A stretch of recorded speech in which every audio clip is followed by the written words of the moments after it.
good evening, Browning, and those of you that are listening by internet, if you do have relatives that are looking forward to listening to this, we're actually going to be talking to the delegates that'll be up for election tomorrow. There'll be election taking place here in Browning.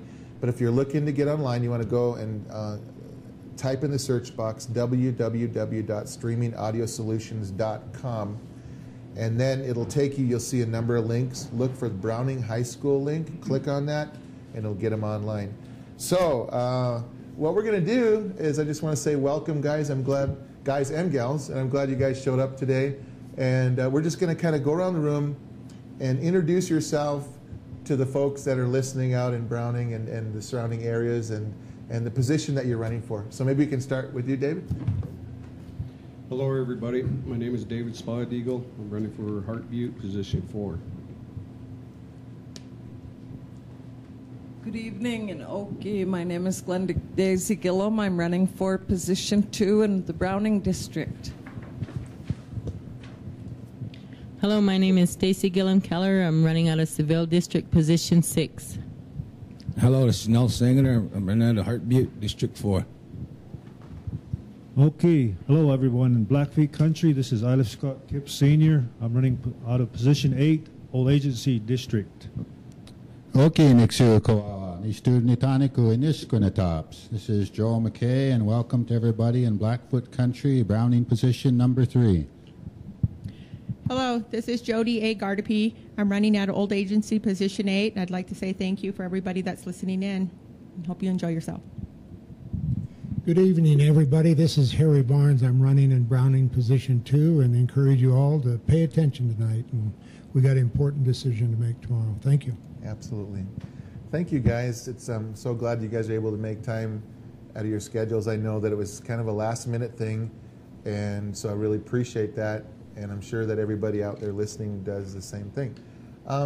I guess what we'll do tonight is I wanted to introduce kind of what we'll be talking a little bit about. There's quite a few things I'm sure they're going to come out in the nature of our conversation tonight. But as I mentioned before, the mics went on, we want to really just relax, and so really feel free to talk and share the things that are important as we start going through this.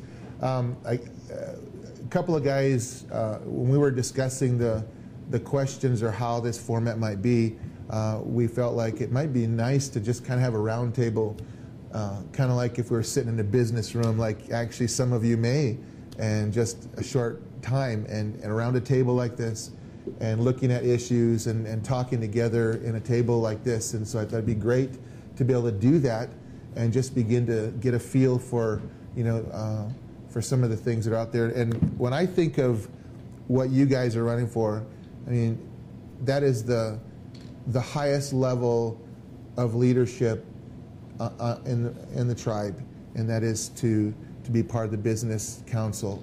And I've always felt like leadership is huge, whether it's in a church setting like I happen to be a part of, or in the business, whether it's a CEO or you're in a small business or like something like this. Being in leadership is huge. I've always kind of heard the old adage, the buck stops here, and that's kind of what happens when we begin to sit in this kind of seat. And so I just wanted to bring up something. I was reading about leadership, actually. This comes from Forbes Business Magazine, and they talked about what they felt were a number of things that were really important to a leader, to being a successful leader. And so I'm just going to throw these out, and then I just want to tackle them a little bit at a time and talk a little bit about them. And so the first one that they said would be honesty. The second one has to do with communication and how we communicate. The other one would have to be confidence, and then commitment, having a positive attitude, creativity, or being able to change direction when something that you're doing is not working, the ability to refocus and have a bigger picture instead of being just focused on one thing. Kind of the old saying that they say, if the horse you're riding on is on the ground, that it's time to dismount, to know when it's time to get off and realize maybe this thing isn't working anymore. Intuition, the ability to see ahead, and the ability to inspire. those people around you and on the team. And then what I think is really fun, and I'm going to ask you a question regarding this one, is having a good sense of humor. I think sometimes we can get in a place where there's so much stress that if we lose our sense of humor, boy, you know, it's tough. And I think one of the things to me, you know, being native, wherever I've, you know, pastored and been around the country, traveling from up in Akwesasne with the Mohawks all the way down to, you know, in South Carolina and Florida and up into Alaska and Washington and Arizona, that's that one quality I think I love about our people, that we can laugh about things. And having a good sense of humor is really good. Sometimes it just helps, you know, when everything's kind of getting tense. And so what I thought I'd do, and there's some mics around this table, is I'd like to ask you a question regarding you.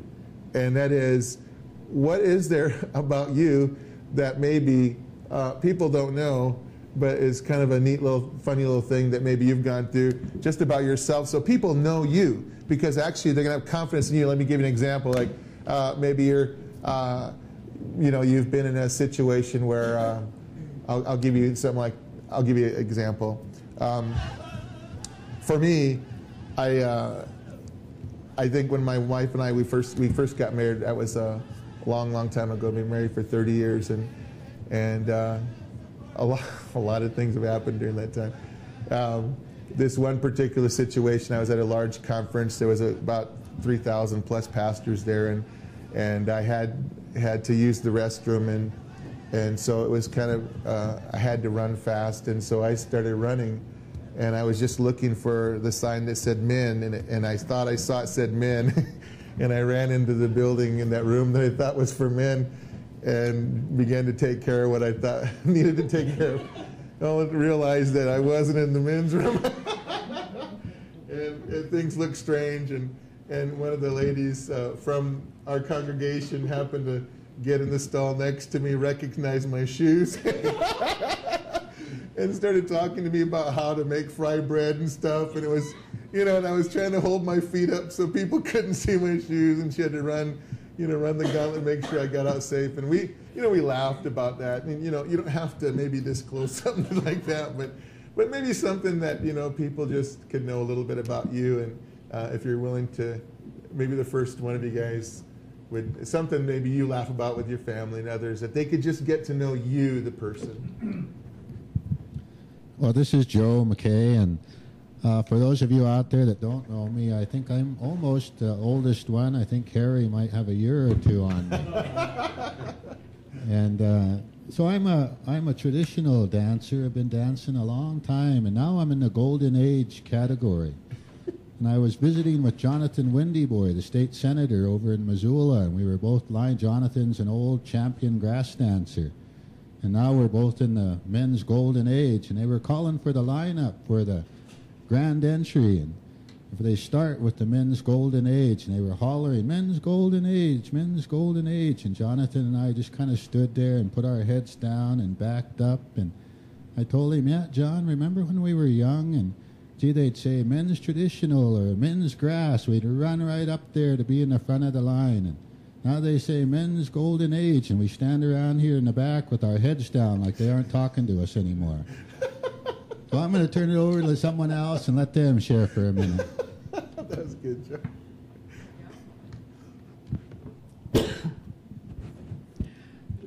Hello, this is Jody Gardapi. I'm running out of Position 8, Old Agency. I'm pretty laid back, I think. Most people say I am. I always say I'm pretty quiet, but I think most people will tell you differently. I seem to have a lot to say. But in my early years, I used to be an avid softball player. I used to play all the time, and let me tell you, I played on some excellent teams. We went all the way to nationals and did great things, did a lot of fundraising throughout the time.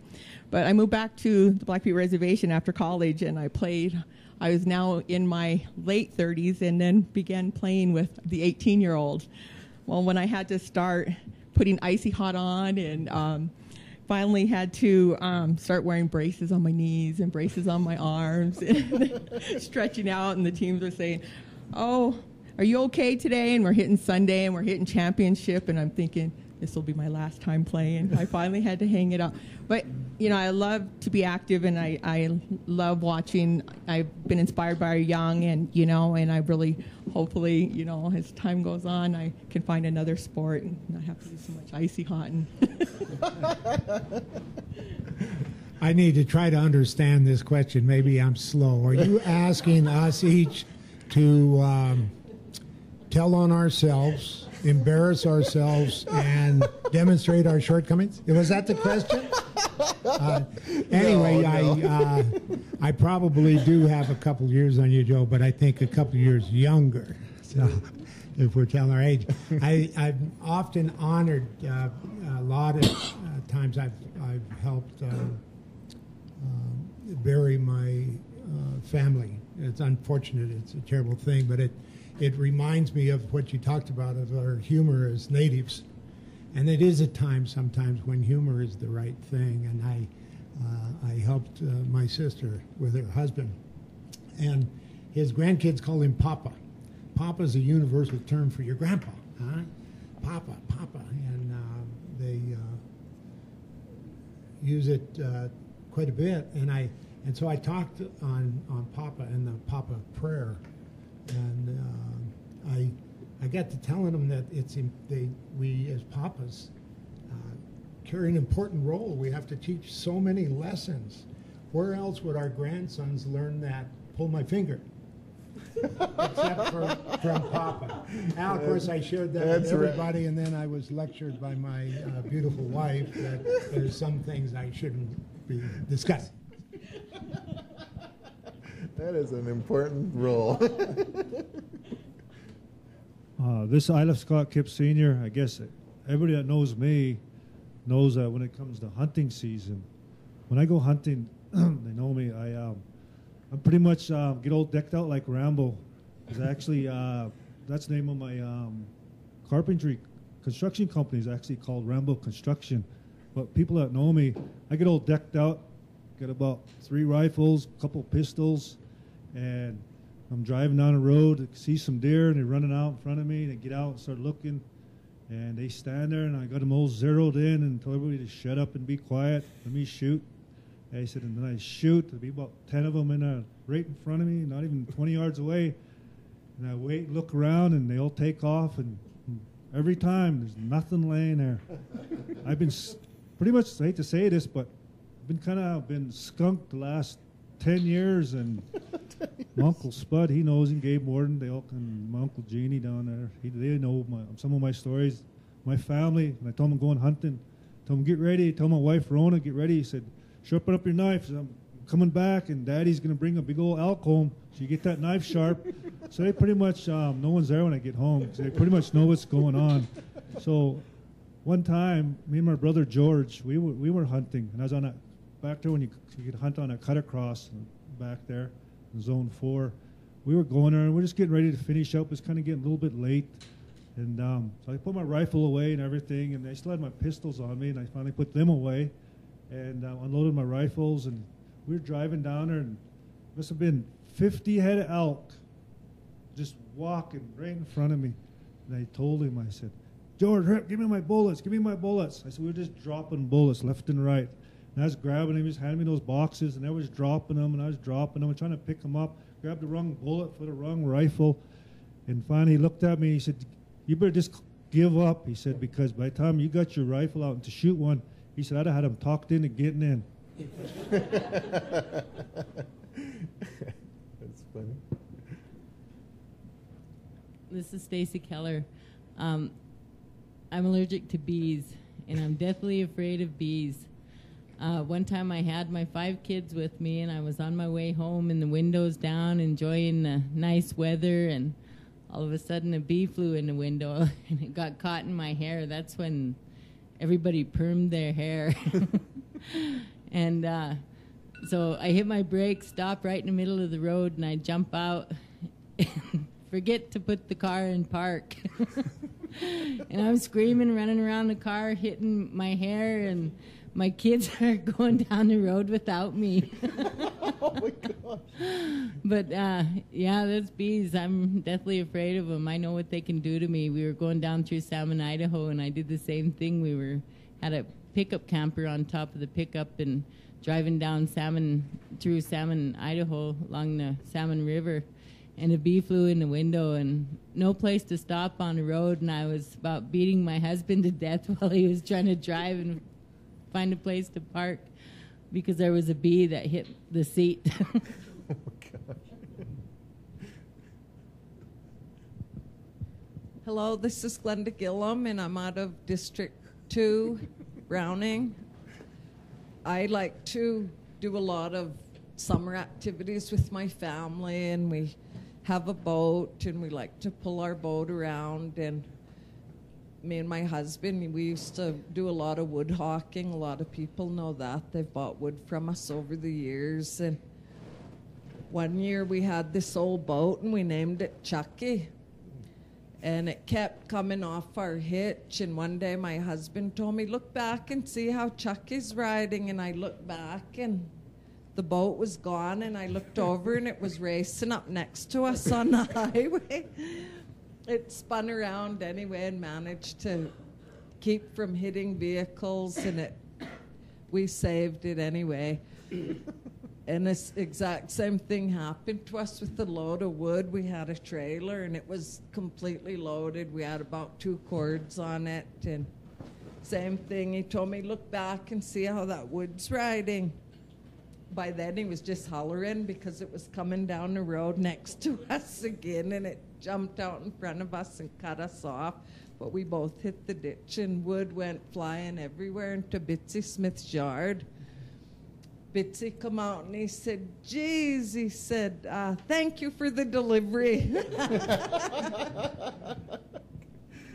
Oh gosh. This is David Spud Eagle. I'm running for Heart Butte, position 4. I guess one of the things or a story that I could tell was back when I very first started in law enforcement, I got selected as a police officer. Prior to that, I was a jailer and dispatcher. But when I got on as a police officer, we had to use a FTO, which is a field training officer, for a certain amount of time. Basically, I had to ride with just about every officer. But my lieutenant at that time was Mark Keller.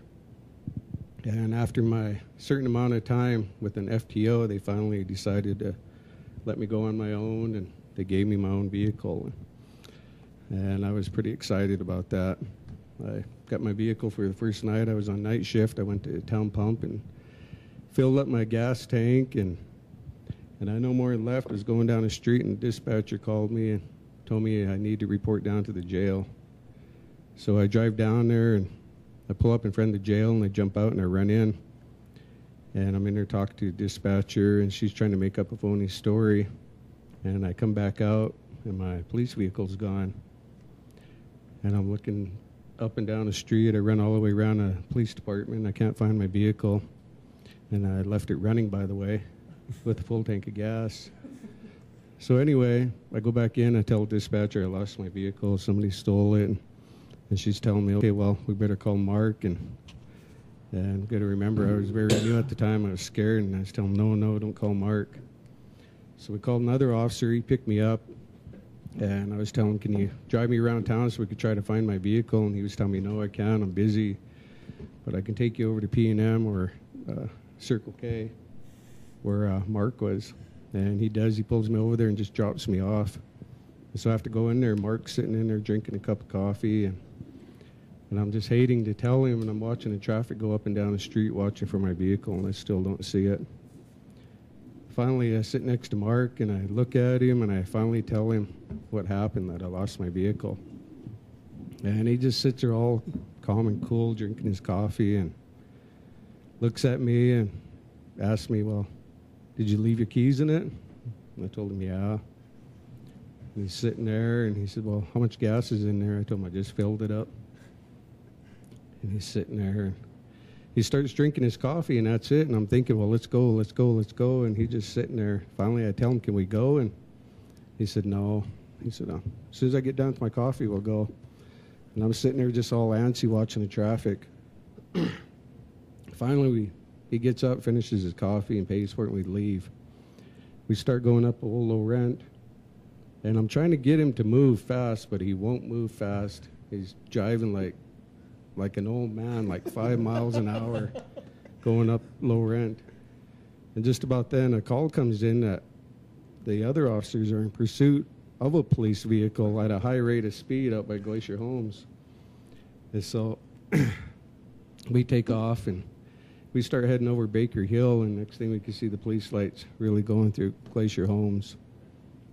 And he kind of slows down by Baker Hill. Sure enough, there's my vehicle, and it just goes flying by me, doing about 80 miles an hour, and 2 cop cars behind them.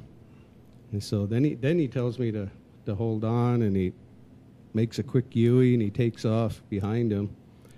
Then before we get up here to the teepee, he gets on the radio and tells them to pull over. And they all pull over, and here one of my fellow officers jumps out of my vehicle. He gives Mark the keys. And Mark's standing there looking at me, holding my keys, telling me, what did you learn? I'll never leave my keys in my vehicle again. To this day, I still carry an extra key in my pocket for all my vehicles. Oh my God. Oh, that's great. That's good stuff. This is Nell Sanger, and I'm running from Heart Butte. And a lot of you guys that know me know that I like to kid around, joke around, but the stories that I got to say can't be told on the air like this. So I just like to get on with the issues. Okay. Joel, this is Joe McKay, and I served in the past one time, and I just wanted to close maybe this little section by saying that one of the people I was fortunate to serve with was John Buster Yellow Kidney. And there were times in that early session that we would debate issues, sometimes until after midnight, have heated debates. But Buster never let us leave that room without humor. He would always ease the tension and make everybody feel at ease with his humor. And to me, that's one of the things that's missing today, is that ability to ease the tension at the end of that heated debate and let it all go in that room. That's what the elders taught us, and that's what we should be striving for. Yeah, that's good. That's good, Joe. You know, I think just to keep that in that frame of thought, I think that like we all can see from the outside looking in just kind of what maybe led to where things got to, you know, as a community, where a couple of times people went without pay for a whole month and how it hurt them. I think a lot of times, you know, there was that needed that person or that one to just knows how to ease it, knows how to help people come together, and has a, you know, an ability to be diplomatic at times, to reach across the table and somehow build a bridge where there isn't one, or start to do that. And I guess, you know, I would start, you know, we talked about these things, and we'll bring them back into focus, but if you're elected in, you're going to walk into a situation where it's been pretty tense. You had two parts of your leadership separated, and they weren't ever able to really pull that together. And there's going to be, how many, 2 or 4 that will still be there? 4. So walking in, you'll be fresh. There'll be 5 new people added to that 4. What needs to happen?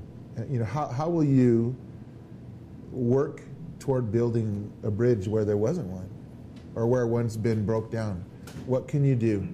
And maybe, you know, starting, I guess, Joe and others, as you have thoughts about that, let's just talk about that. Well, I'll start, because I'm the only one here from number 3, and then I'll let the other folks kind of carry the discussion. But you identified some factors about leadership. to me, trust is the foundation of every relationship. And you have to then start by building trust. And you do that by communicating and being honest with each other and sharing information, being willing to listen and accept feedback from others, and being ready to recognize that, well, you know, every one of us here has ideas. And I'm sure in our hearts we all think it's the right idea. And so one of the things we all have to learn is that there may be more than one right way to accomplish something. And that we have to learn to work together to build bridges. And the other part of that is, I think you have to invite people's input. And people, when they have had input and they buy in, they take ownership. It's now ours, not Joe's or not somebody else's. It's ours. And so I think you have to start by communicating, being honest, sharing information. And one of the most important things, I think, is being willing to listen. As young people, we all wanted to run our mouths all the time. And one of the things, I was just as bad, if not worse than others. One of the things I learned from the elders was to listen. In fact, an old guy I used to visit with one time told me, Joe, you've gotten a long ways. You used to listen to me just waiting for your chance to talk back. And now you just listen and think, and that's good. So I think those are the things, some of the things that we have to do to start building relationships and communicating with each other and respecting it. Whether we disagree with each other or not about any given issue, we're all on the same team. We all want the same thing. That is positive change for our people. Yeah. This is Glenda Gillum, and I just want to build on what Joe said about team building. When people think of team building, they often think of a retreat or a seminar where everybody attends and they all hold a ball in the air and try to keep it from falling to the ground. But it's more than that. Team building is everybody being on the same page in terms of the goals, the mission, the things that they want to accomplish for their organization, in this case being our tribal council and the people that we serve. It's important that we always sit at the table and have that respect for the individual, because we are only as good as the entire team. If we continue to have an individual thought process, we're not really going to ever get on the same page. So we need to always look toward having the same objective, trying to reach that together and to find commonalities amongst ourselves that we can build on, to have those good relationships and to be open and honest with each other. And when there is dissension, you have to recognize it. You can't sweep it under the rug and ignore it, because then it becomes to the point where people become resentful. And that oftentimes is the failure of any team. So, you know, just building on the actual team thought process rather than just looking at it as a one-time retreat or something. It's an ongoing process, and we all are beholden to do that, to keep with those values. Thank you. That's good. Hello, this is Jody A. Gardapi.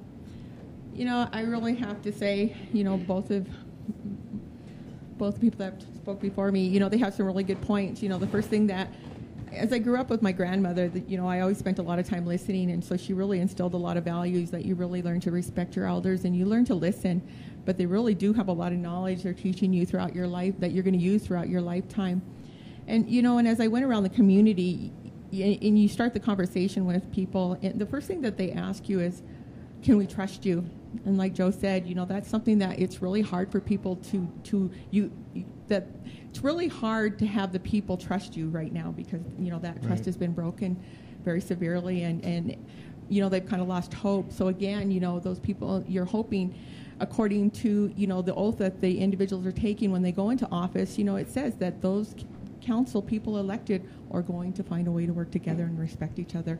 And I think that can happen, and I think, we have a lot of work to do, but as that work, when we can start working together and everybody truly takes a look at what they're stating they're going to do as leaders for the people and really build their trust and start building that trust, and then we can start moving forward. So I really take a lot of, what I had learned growing up. But I do spend a lot of time listening, and and that is why I have chosen to be where I'm at, because I believe we do need to be listening to the people in our community, from our young all the way to our elders. There is something going on with each and every individual out in our community, and they have something to offer. And and whatever they're dealing with in their lifetime, we still need to be addressing it. So there is a lot of things out there and a lot of work to be done. But I believe the leaders that are going to be elected really, truly, I think they can find a way to work together and make good things start to happen. Yeah, absolutely. Well, this is David Spot Eagle. As we're sitting here talking about working together and the impasse, I believe that the current impasse is a direct result of not working together. If a single council member or members have a specific agenda or issue that they want to push through, then they're obligated to make every other council member aware of the agenda. And if the agenda is within the best interest of the membership and for the betterment of the Blackfeet nation, then there should be no problem in supporting the issue. Often it's when the agenda only serves themselves or others that it becomes a problem. And that's what causes the council to split. Transparency is the answer to preventing an impasse. We must agree to be able to disagree and all work together for the people. And I feel that that's a very important issue for all candidates and council. Thank you. Yeah. This is Harry Barnes, and I am amazed at the quality of the candidates that you have to choose from. I think we all kind of think on the same thing, because I agree with everything that's been said. I think we as leaders need to share our passion with our fellow leaders for our position. We have to debate it, defend it, sell it. If I can't, I have to subjugate myself to the majority. That's the hard part, is releasing and letting go of your good, excellent idea in favor of the majority. Like Joe said, we all have good values, we all have good ideas, we share them, we discuss them, we debate them, and then we have to make a decision. Making that decision as a leader sometimes means we have to give up our personal will to the good of the people. And that's the hard part of leadership, is being able to release it, let it go, and not feel like you got to go out and submarine the majority. That's a hard thing to do, but that's what we have to do.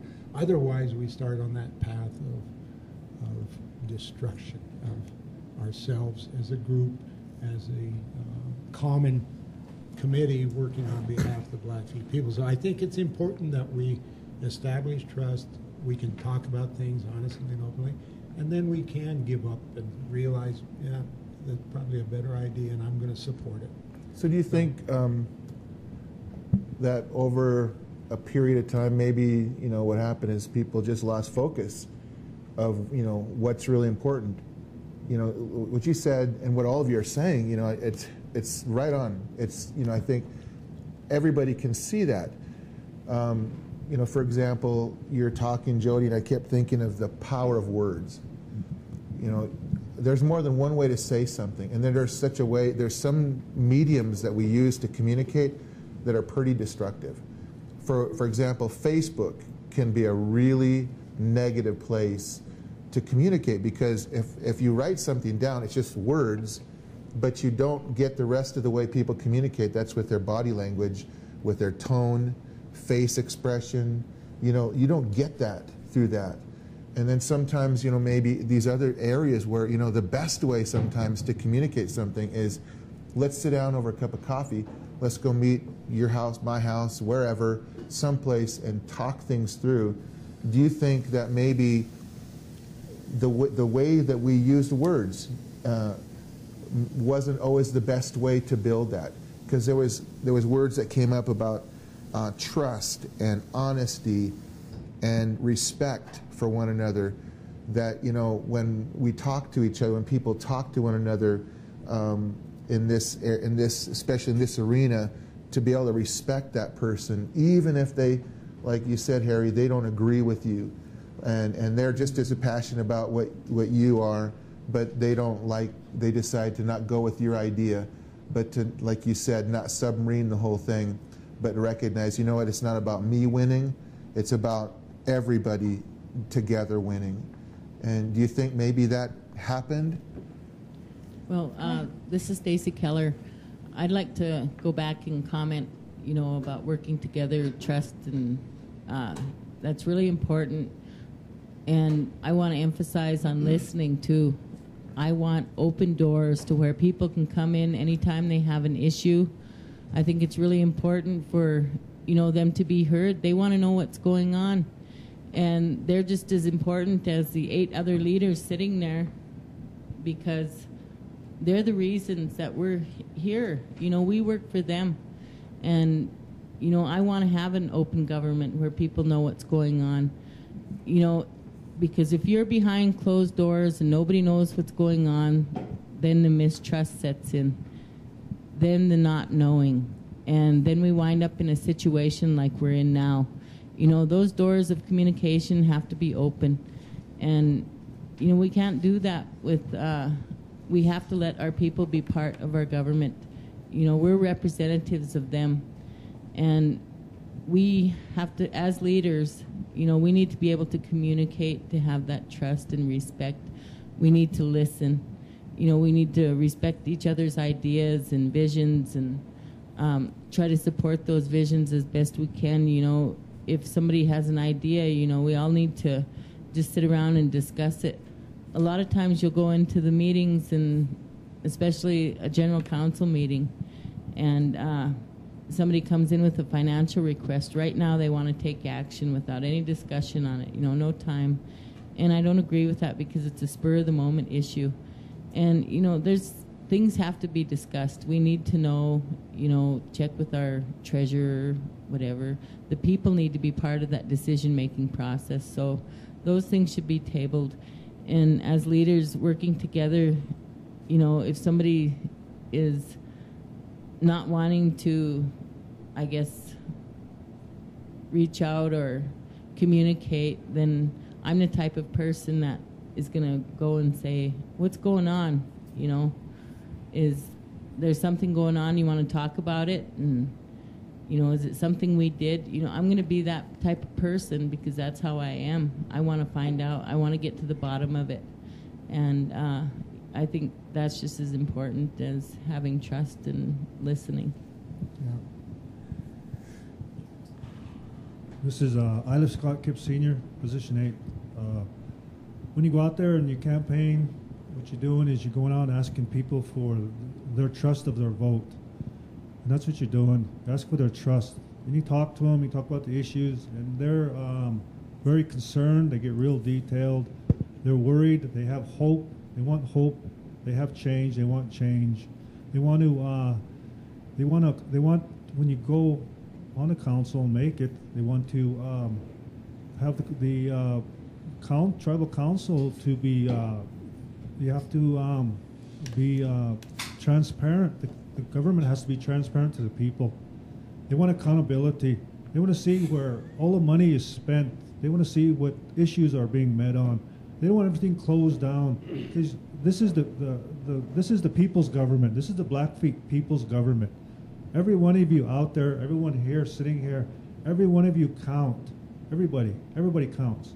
We have mothers to be. Their babies are coming. They count. We have generations ahead coming. We're going to make this reservation and protect it. We have to protect it and let them know that it's going to be here when they're here, when we're all gone. Like the people before us, our ancestors have suffered way 100 years. It wasn't for them, we wouldn't be here. It just goes down until we're here now. the people that they want to have, when they want change, you know, they have, like I said, they have hope. And I believe there'll be a great day in Blackfeet country when we have 9 members sitting on a tribal council, elected members, because you're elected, you're only elected by the people, and that's what you do. When all 9 members will be there for the positive impact of meeting together and making decisions for all the members and working together, like everyone's saying here. That's what you have to do. It'll be a long time since we had 9 members, because it doesn't matter if different ones disagree, tribal council members disagree amongst themselves. You take a break, you regroup, and you get back there, because you have to do this for the people. That's what you do. You're only elected, and that's why you run. When you run, you're there for the people, all the Blackfeet people.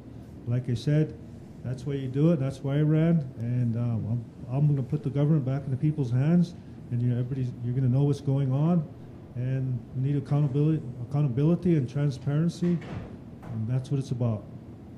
Yeah. Go ahead, you're next. This is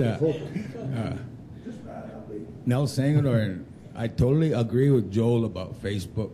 I think that's the worst thing. Never hit this reservation. I said the people's read half-truths and they take off with it. I said there's no trust with anything, but if you don't have trust or respect one another, you ain't going to get nothing done. And that's what, you know, these 9 are going to have to try to do, is work together. Might not agree with what everybody thinks, but that old football coach used to say there's no I in team. And that's what I think, that's where we got to go with this, and trust one another. That's the main thing. Appreciate that. Geez, all this time I've been spelling team wrong. I thought it was like iRobot, I-team. I would like to try to answer your question now. I've got to try to remember it. You asked, does the disagreement or the failure to give up on your ideas cause the dissension in the split? Yeah, could it? Obviously it did. I mean, I learned a valuable lesson. In certain parts of Africa, they hunt monkeys with a big clay jar. It's tethered, and the hole in the jar is just big enough for the fruit that they put in there. The monkey comes along, reaches in and grabs the fruit, and he's trapped. He refuses to let go of the fruit, but it won't fit through that hole with his hand around it. Our refusal to give up on those great ideas and to submit to maybe a greater idea then causes our own personal hate and anxiety and distrust. To where it's because we refuse to let go and move on. And I think that's what we had a lot of the guys and girls just refused to let go of their personal agenda, and then that led to that distrust, which led to the split. Joel, you mentioned the current conflict. Let's get that out on the table. The current conflict occurred for a real simple reason. Leadership put power over responsibility. And as long as you keep focused on responsibility, power is meaningless. The only power we have, or the council has, is with the power the people gives them. Second, you know, it's common to our community. I think it comes from the years of conflict and mistrust and abuse of us as a people, that we have a hard time learning how to disagree, huh? Yeah. And round browning on reservation country, gee, someone disagrees with you, and right away you think, oh, they don't like me, I'm going to go beat them up or something. And so one of the important lessons I learned in law school was that reasonable people disagree. They have their own opinions, they see the world in their own way. There's nothing wrong with that disagreement. It's healthy disagreement. And it's what we have to get out for everybody. Yeah. You know, and you mentioned Facebook, and young folks come to my house to visit. And right away they tell me, oh, we've seen this on Facebook or that on Facebook. And I tell them, you know, in the world where I grew up, it was about FaceTime. And that's what you need to do if you want to communicate with your people. you got to get off Facebook and take a little FaceTime with your elders, with your family, with your friends, to exercise that old value of personal communication. Yeah, it's good. This is Jody Gardapi. You know, throughout my personal and professional growth, you know, I had to learn to take constructive criticism and not take it personal. And that's tough, and I think that's a lot of what's going on. You know, we all have ideas. We all have really, you know, great ideas, and we want to see it be successful. But as you know, like somebody said earlier, there's no I in teamwork. You know, there's a lot of other people that might be able to throw out some good ideas. And, you know, and there's nothing wrong with that. But you have to learn to take a step backwards is what I think, and take a look at everything that's sitting on the table. And once, if you ever ended up in a situation like that, you end up with some great ideas, you know, and yours might, you know, it might have been good, but guess what? It's going to be better, you know, because everybody has an idea and everybody's talking to different people, and I just think it's wonderful. And once you learn to be able to take that criticism and not go home and take it personal and be angry and whatever, but just really working together, you're going to see success. And I believe that can happen. And as for the Facebook that keeps coming up, yeah, I had my first Facebook about 3 weeks ago. My son kept saying, I need to do Facebook. It's social media and this and that. Well, I gave up on it last week, so I'm having to take phone calls now and get the information on these events and stuff, because I'm at my greatest experience over these last few years, and always working with the people but the most, I'm probably, no matter what happens tomorrow, I'm going to be so blessed by the people that I've met, the people I have spoke with, my history, my family I've met that I didn't even know I was related to. I met sitting with the people and listening to their concerns, and then being able to listen to their stories, their history. And let me tell you, I heard some good jokes out there from some of our elders. They're great joke tellers, and, you know, and that's been wonderful. So if whatever happens, you know, I'm probably going to be truly blessed. You know, I think about, you mentioned, Joe, you said something about power and then responsibility, and choosing power over that.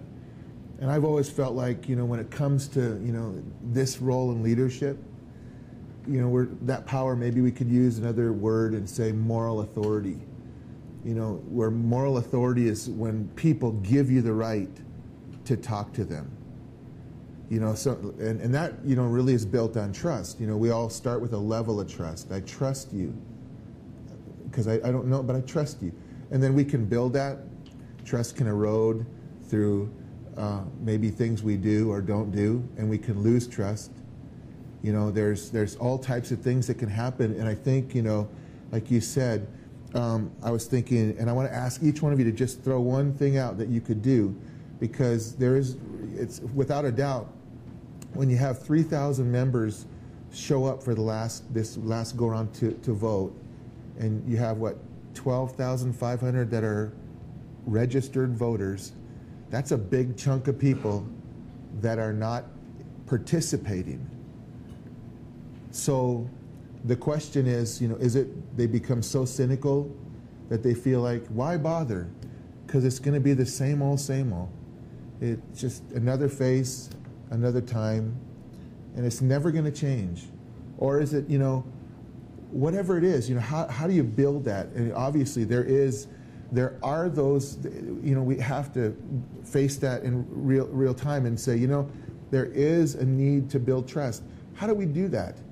You know, how will you do that when you get in there? What if there's one thing that you'd say, you know, I'll start here, I'll do this, and maybe go around. How do you do that? How do you build trust with people who maybe lost trust? Well, again, this is Joe McKay. I think you have to start by, as we said, being honest first about the people's business. The people are entitled to know what their business has been. We've been shut out. We've been kept in the dark. As we sit here today, nobody at this table could tell you what the financial status of the tribe really is.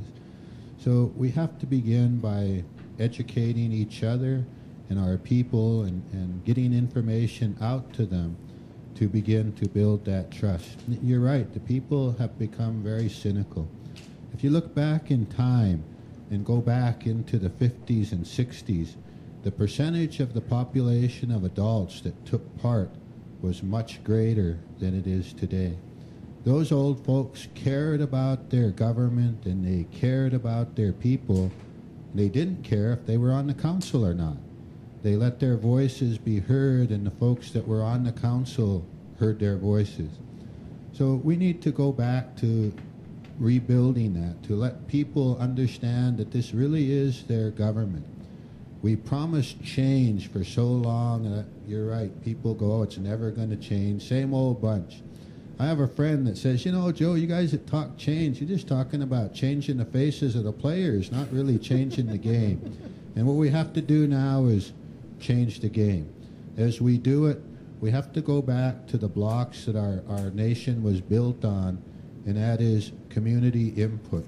Everybody having a chance to have their say, understanding the same things that everybody just said at that table.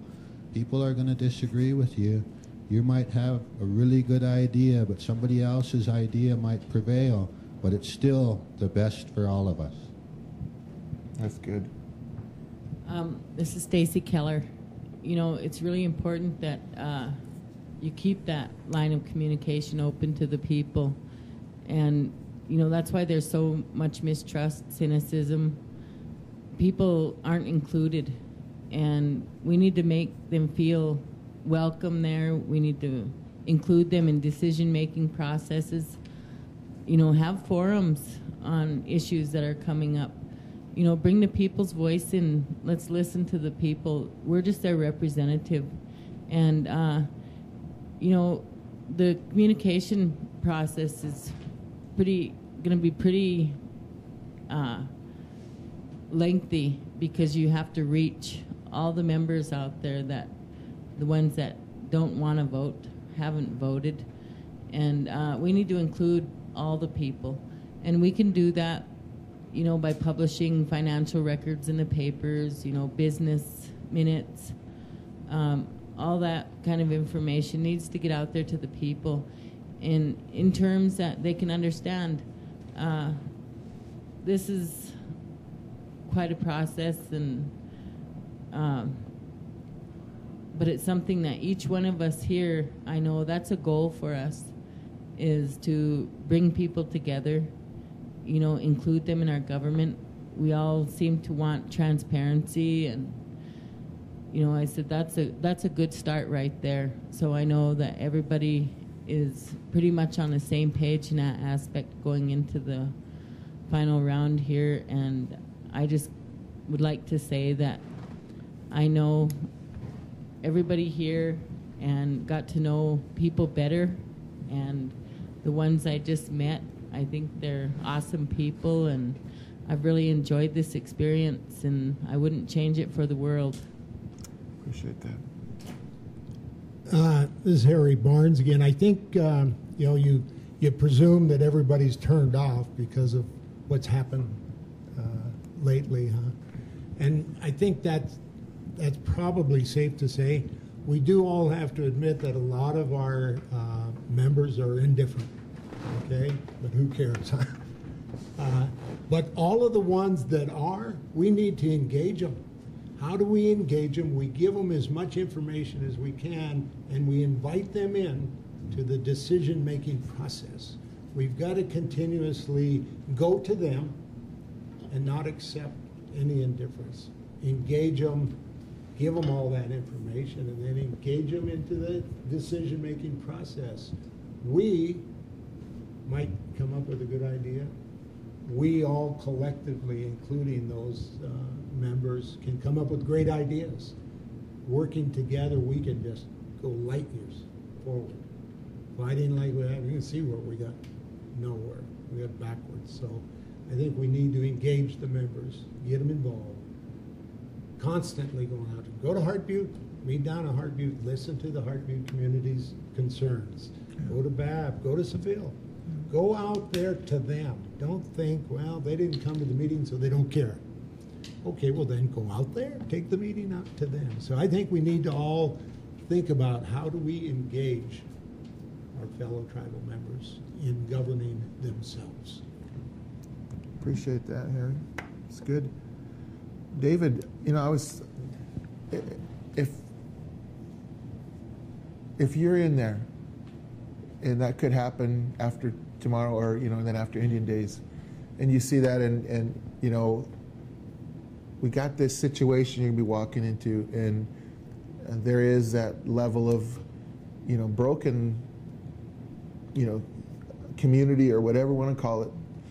There's not communications, lack of trust, all these things. What are you going to do? How are you going to how will you do that? You might be the next chairman. What will you do if that happens? You get in there and they vote you in there. That's a big thing. And I don't think that if there's any real answer, but what would you do in that situation? Well, I think most importantly, it really, a lot of it relies on ethics of the person and how they conduct themselves for the people and on the job. I have a definition here, actually, of ethics, and this is what it reads. Ethics is a code of values which guides our choices and actions and determines the purpose and course of our lives. But in the final analysis, ethics is really about what we do. And that's what it is. I mean, we've all gone out and talked to people, all this time. And like some of the other candidates said, we're trying to get people, we want them to trust us. We need to stand good to what we're saying. That's very important, I think, but ethics is very important along with this job, because every councilman has to have a good moral compass, I guess, what you would call, when it comes to ethics, because appearance is everything, and being true to people and being honest to people. The general public will scrutinize the tribal actions and decisions and activities. That's why it's so important that we need to mandate the tribal officials above reproach.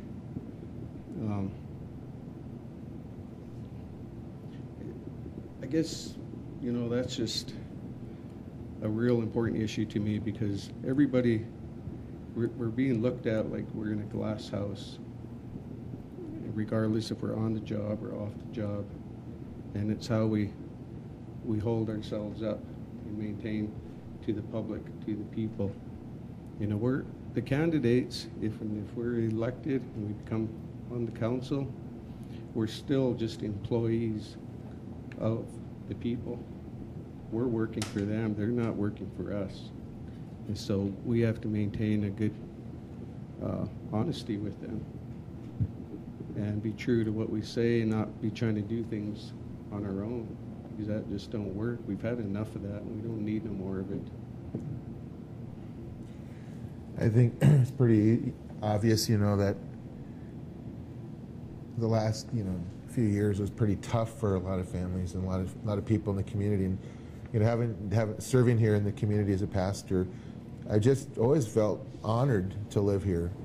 It's a mix of people who are Christian and non-Christian, and it doesn't matter the belief system to me. I mean, there's just so many good people who really want a future and a better life. And I think every one of our tribes, we struggle to make that a reality. We're trying to find our way, to create something and be a part of something that it's better than where we are. It's easy to identify all those things that maybe that are wrong, but like you said, this thing about ethics and doing the right thing, communicating with people, staying in touch with the people that we've been elected to serve and really represent. One of the things is you're all talking, I think, and I like this end of the table maybe to touch on that.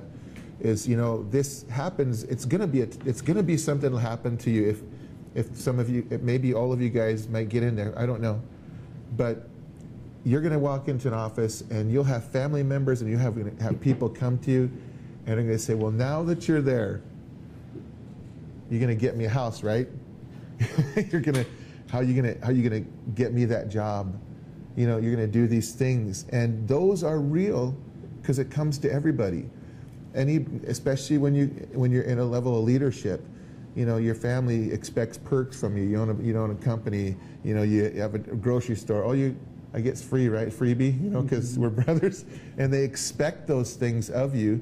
And one of the words that's flown around frequently with every tribe, when it comes to election time and people are in tribal officials, and I'm not saying that's anything that people have done here, but certainly it's just a word that comes out. And that's the word nepotism, that people think, oh, okay, once they get in their watch, within 6 months, their whole family's going to be filling all these roles. And how will you guard yourself from that and recognize, maybe you're going to have to say no to some people because, sometimes you get in there and the priorities that you see are clear are not going to be the priorities that they think are the right ones. Like I have kids. My kids think it's time to do certain things, and I have a daughter who, she's 18 years old, and she was talking to me the other day, and she said, "Dad, I need to have a boyfriend." And I said, "No, you don't. You don't. You don't need that headache. Do some things with your life. Do that. That'll come later. But right now, for her, the pressing feel is like, I need to do this now." And I think sometimes people, what they think is important right now may not be the most important thing. And there's going to be pressures that are going to come to you that are latent with that position that have hit every single person. I've in the last 4 years of living here, I've thought of every guy who got elected there, I thought every one of them went in with a good heart. They all went in with the desire to do something great. And then the pressure and the reality comes when you sit down and you have budgets and you have these people pressing and the desire, make it happen, change now. When I look at the reality, I think sometimes what's realistic when it comes to change, and you may only serve one term, 4 years. Is it realistic to promise the moon when all you can give is, a trip to Teeples? How will you guard yourself from those things that I think are ethical? When it gets down to ethics, how will you guard yourself from allowing that to come to you, and what will you safeguard to create so that people have this trust in government, so that they feel like, those guys, they're not serving their family, they're here for everybody. Maybe starting down at this end and then you guys up here, and just maybe we can answer that in a short time, because we got another maybe hour, and then we'll try to wrap this up. This is Stacy Keller. I worked for the chairman and secretary's office a few years ago, and actually we've been in that situation where somebody's come in and said, hey, cousin. Yeah. And, there's policies, regulations, everything in place already. And, they're there for a reason. We need to adhere to those policies and stuff. And that's what happened, is people think that because they're in that situation that they can, I'm the council member, or I'm the chairman of the housing committee, or whatever, I think they get in that mindset. But we have to remind each other as well. And that's why we need communication with the public, because the public's going to remind us too. Right. We put you there. And so we need to make it known that we're going to follow policy. We're going to do things the right way. If you need a house, you need to go put in an application just like everybody else, go through the process. And, there's going to be difficult times and extenuating circumstances, that are going to arise. And like if somebody's house burned down, they needed emergency housing. And I've been there. And so I was kind of on both sides in a situation like that. And it took me 3 weeks to get into a housing house and $1,000 just to move into it. But we just lived there a short time until we could get our own place going. But that kind of stuff, you need to just make sure that you're willing to follow policy.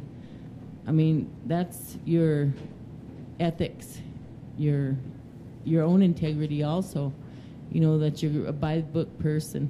And I think most of us are that that type of person and willing to work together and follow the rules. That's good. Yeah, David. One thing I would like to touch on is we need to remind ourselves and also the people that we can't make promises, you know. And I've told everybody when I went to all these houses, I told people, you know, I can't come here and promise you anything. If I do, I'm lying to you. You know, it takes a quorum of 6. There's 9 councilmen, but a minimum of 6 to make anything happen. One councilman cannot do anything, and that's a very important issue. I mean, it falls under ethics also. Is we need to follow the rules and the policies, and that's what I said before about agendas. If there's an agenda or something that we want to do for somebody, then we have to have at least a quorum of 6 to agree to it, to make it happen. And that goes for both sides, all the way around. You know, one thing we need to do, though, is make the membership aware of all tribal council decisions in a timely manner, you know, because the people need to know what's going on also. We need to have open door policy or meetings with the people so they know what's going on. But just like you said, people are going to come up and say, you know, now you're going to get me a house, and now you're going to do this for me and do that for me. We can't make those promises. You know, we can do our best to help people, but in order to do anything, especially when we're using the tribes and the membership's finances, we have to at least have a quorum to make that happen. Yeah. Thank you. Yeah, I appreciate that. That was David Spotted Eagle. I don't know, Mr. Kip or Sangador, whichever one's. This is Isla Scott, Kip Sr. We talked about ethics. We looked at the past council. That's why people around in the Blackfeet country don't have, they have no trust. They just talk about, Joe talked about nepotism, you know, favoritism, illegal firings. Talk about the Constitution, which is the backbone of our tribal government. That was, you know, was pretty much thrown out the door. We all know it. You know, a lot of people don't say it, don't talk about it, but it was, you know. And we turn around and the members, they hired their family. That's right to nepotism. You know, code ethics. You know, you have code of ethics in a tribe, but it's the way you were raised. You know, I was raised the old way. A lot of them around here, we know. You know, you got to do what's right. You go out there, you don't go out there. You do what you say. You know, you say what you do. That's what you got to do. And when you go out there, you tell people, well, you come and see me. And that's exactly what you do. You have an open door policy. That's what they call it. Well, you know, same thing, you know, old days, have an open door teepee, you know. Old Blackfeet come in. We sit around. What do you need? What can I do for you? And if I can help you and if I can do it, I will tell you then. You know, you got to go in. When you go in there and the people coming to see you, you got to tell them, what can I do? And if I can help you. In the past, it's been everything, you know, what what ways I can't help you. And that's what you're there for. You need to be there when the people come in. That's when you go out and you talk to everybody. That's why I say that everybody on the reservation counts. Everybody does. Not just your personal family.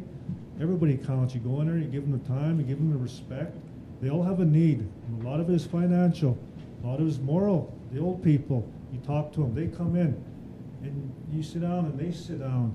And you let them start talking. And they might not start talking about why they came in. But after they kind of relax and give them whatever they want, you know, a cup of coffee, sit down. And they'll tell you what's going on. And like they're sitting around here on this, talking in this forum.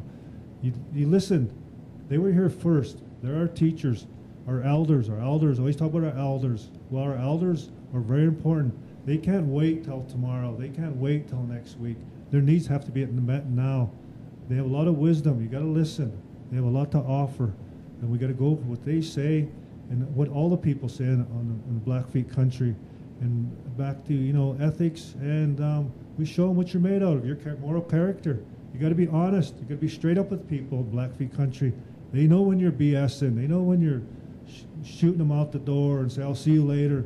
Well, when you're elected, they're the ones that put you in there. That's that hope and trust you have. And that's what you give them back and say, hey, this guy's right. And when you do get elected, you go back out there amongst your people and show them, you know, don't hide. You don't have to be scared unless you got something to hide. You did something wrong to them. You go around and you talk to them. When you're elected, I've hardly ever seen that. I've been a voter a long time, and the people I voted for, and they talk to them, and there you go. You know, their families is driving new cars, and there's their brother and sisters, a director of another program. So what happened to the other director, the other employees? They're not there. Well, some of them have been there 20 years, and there are the experience. That's what you build your programs on. That's why we're there. They worked all the years for the Blackfeet tribe, and they deserve that respect. And their goal is to work and get higher wages, and to use their expertise to make a better program. So when you go out there, you talk about ethics. You got to let people know that you can be trusted, because they will not trust you. They have to see for themselves, because action speaks louder than words. We know that around here, and that's what you have to do, and that's what I'm going to do for all the people in Blackfeet country. Okay.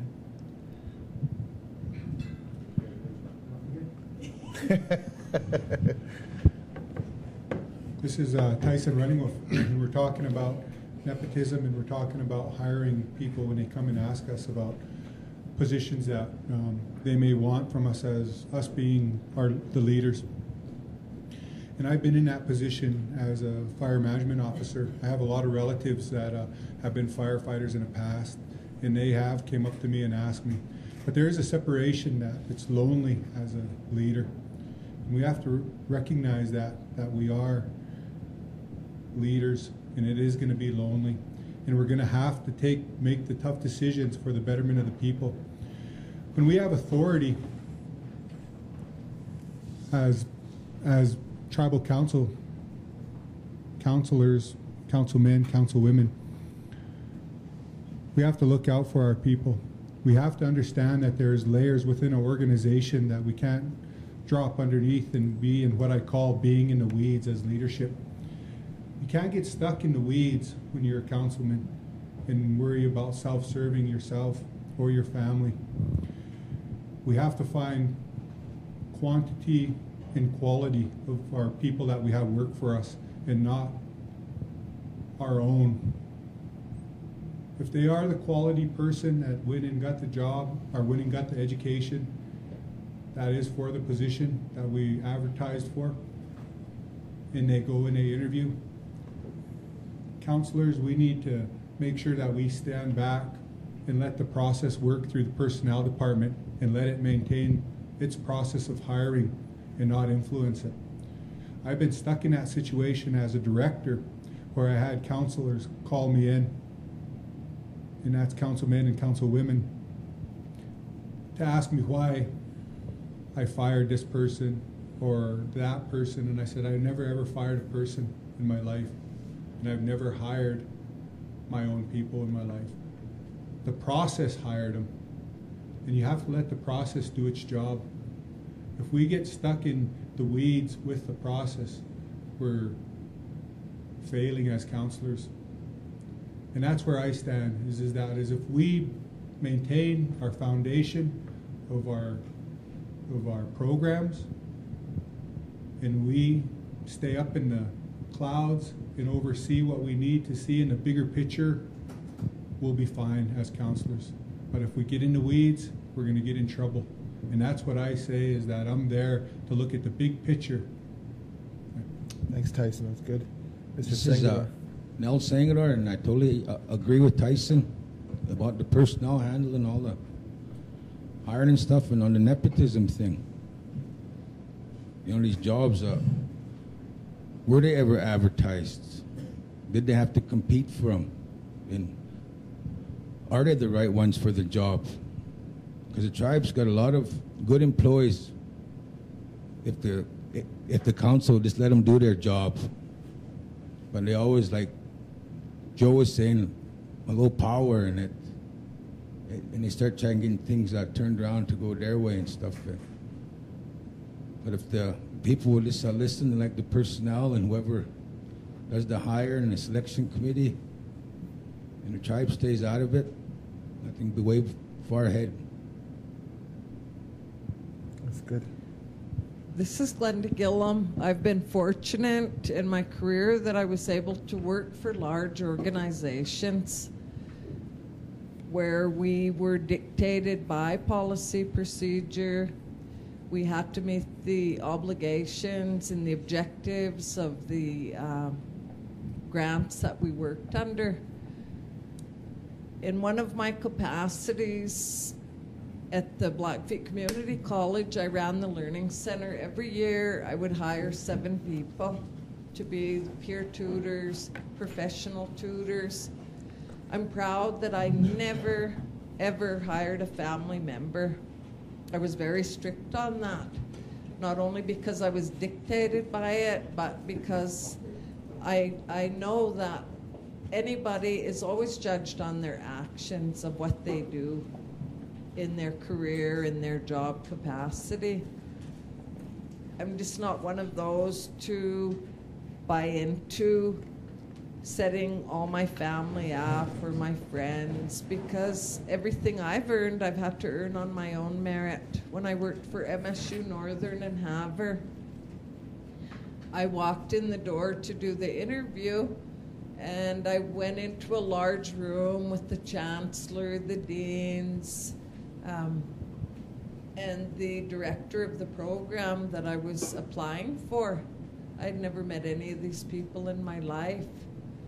And I was very proud that I got the job that day, because there was other people sitting out in the waiting room, and they were nervous and preparing for the interview themselves. They had worked hard to get there.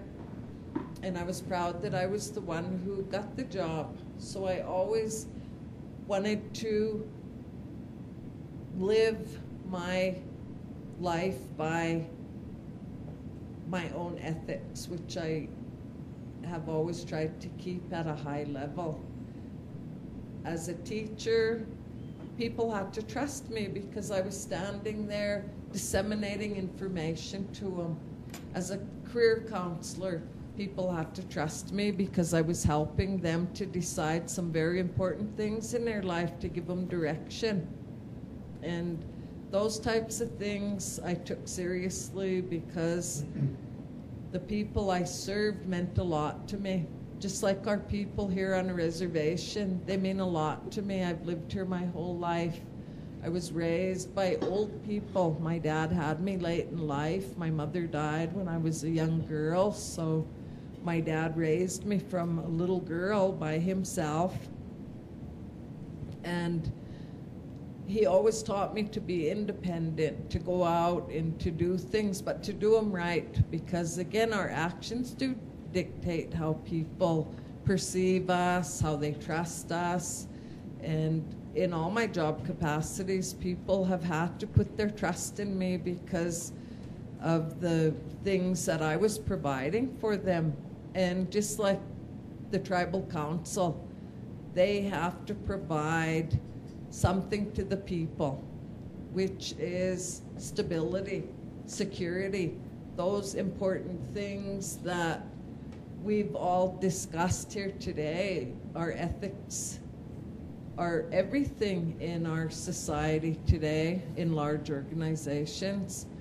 And we want to see that brought back here to Blackfeet country. We want to see a high level of ethics. We want to see people act in such a way that they'll bring pride to our people, that they will do business in such a way as to bring trust from the people that we're trying to get to invest in our community, invest in our tribe.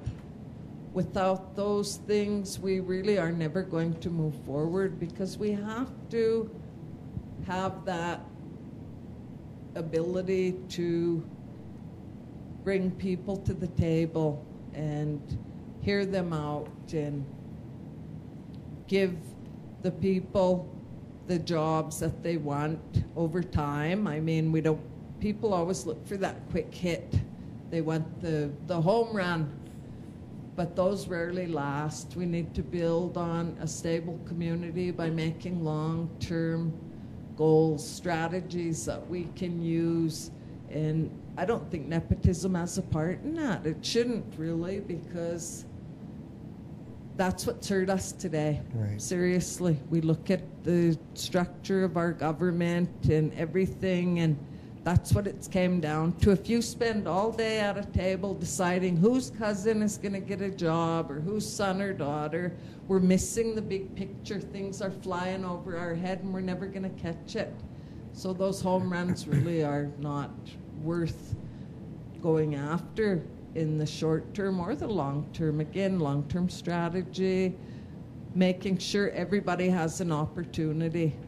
And nepotism, favoritism, cronyism, that has no place in our society today. It shouldn't, not if we're going to have success. Thank you. Yeah, that's a great answer, Glenda. I want to touch on something you said about the short and the long-term priorities that you need to have in coming in.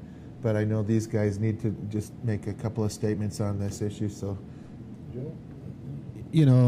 This is Joe McKay. You can answer the question of nepotism, again, with respect to the values of our ancient leaders.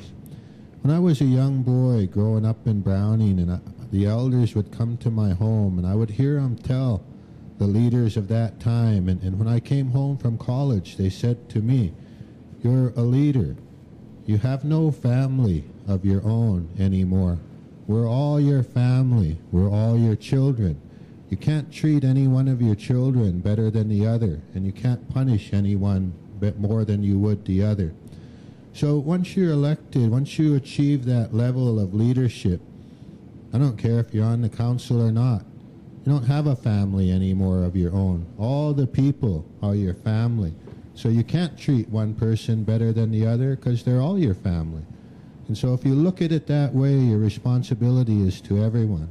Today we call that policies and procedures. That's how we ensure that fairness. But the one thing I learned about dealing with people when they come to ask for help is to be honest. And if you're honest with people, especially when you can't help them, then they understand it and they respect it. And when you start being honest, you go back to that thing about trust. You're building a foundation for trust and a foundation for a better future. Thank you. That's good. This is Harry Barnes. I agree with everything you just said, Joe. Nepotism in Indian country, is that a new concept? Don't know. I think one of the things, and I would advise anybody, even if I'm not elected, what you need to do is adopt yourselves a very strict, beyond strict, policy on nepotism.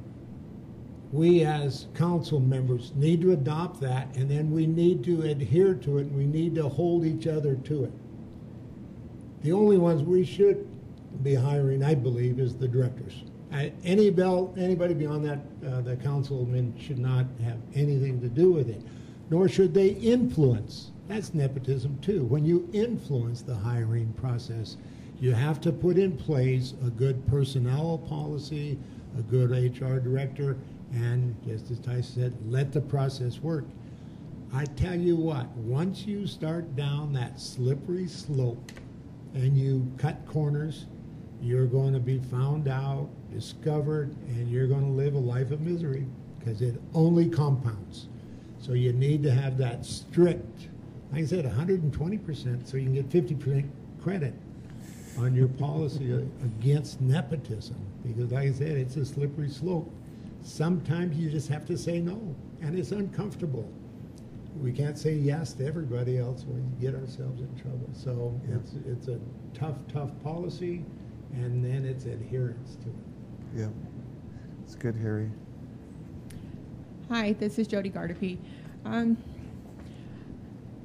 Harry was talking about standard policy and procedure, and and that's something I've been saying all along, is that we have to have standard, strict policy and procedure in place in the hiring process.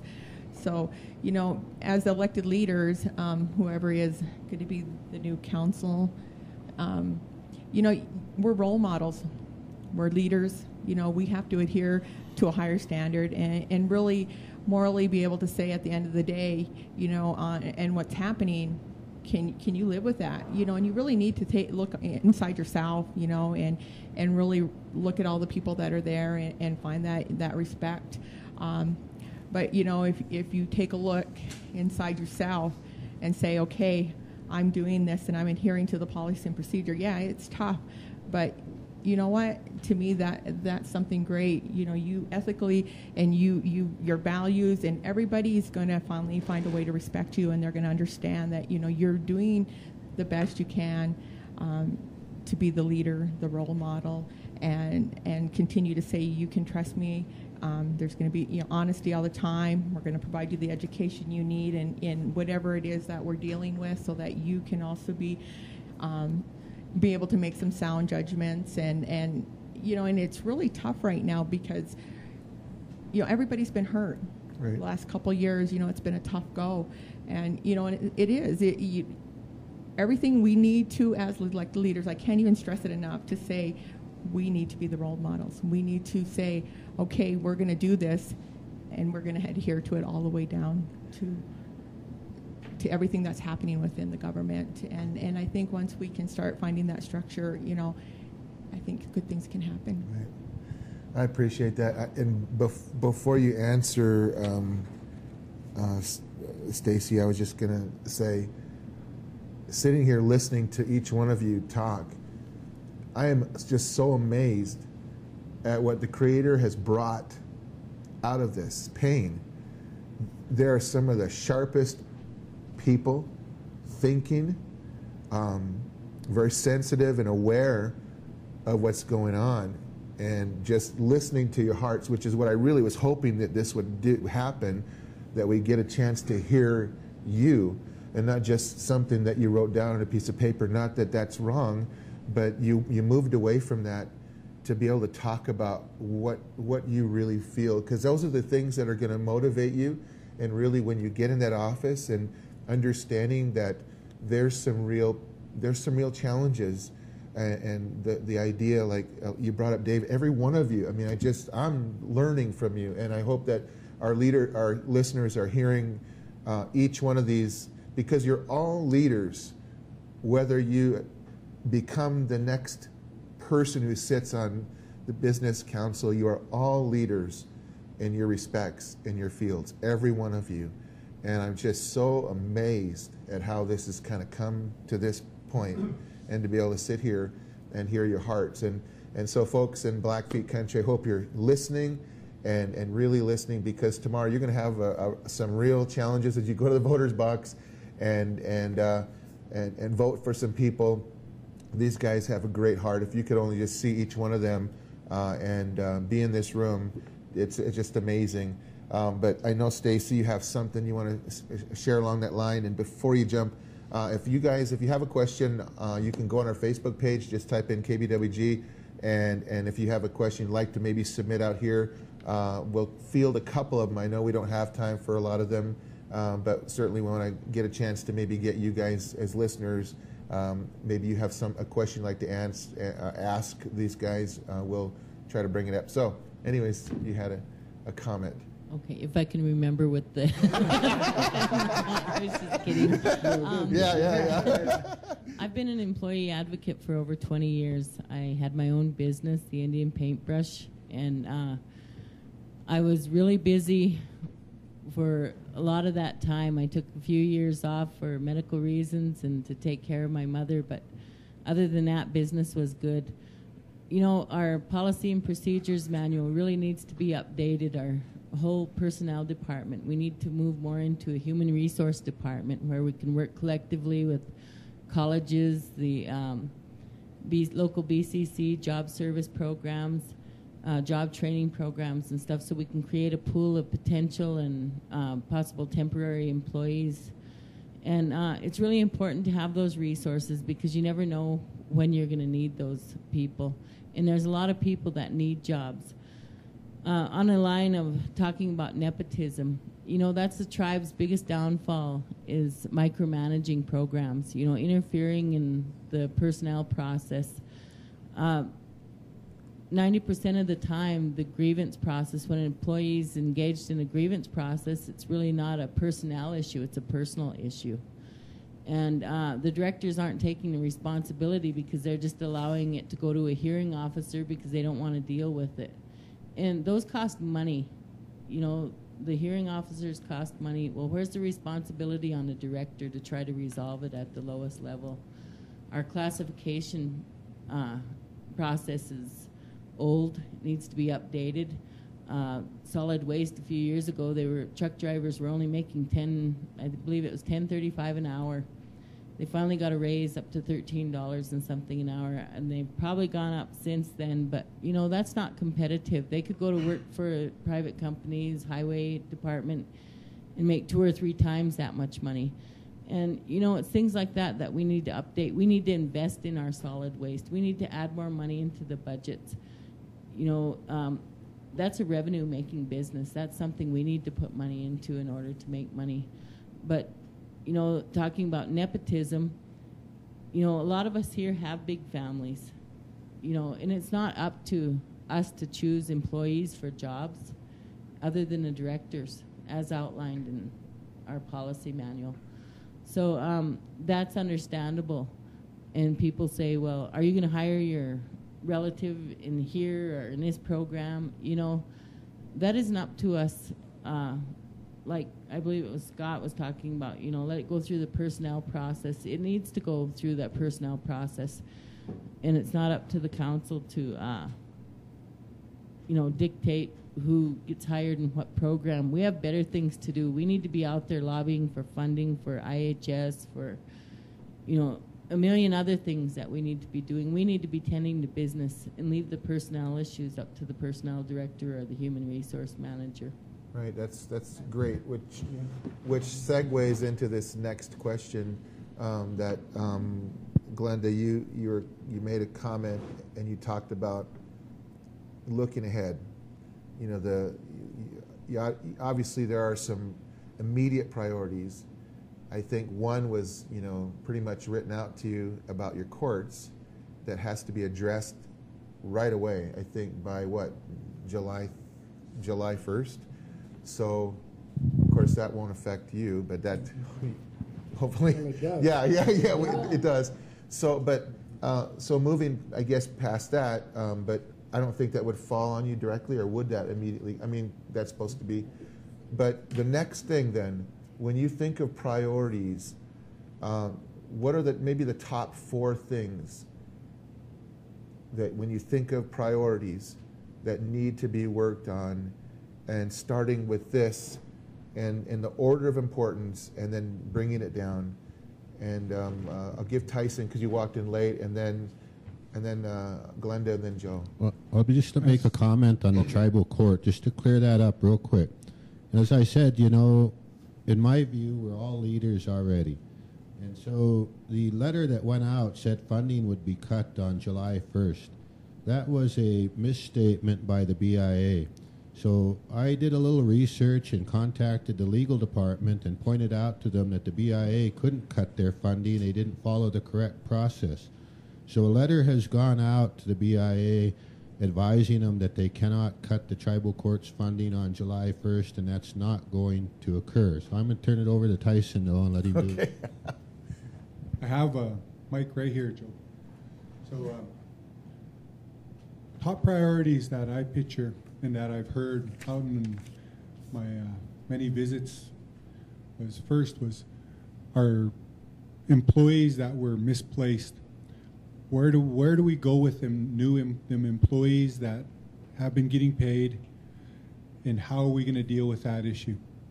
And that's a big priority we need to look at right away and come up with a plan on how we're going to put that together with the personnel department that we just got done talking about on staying out of the weeds.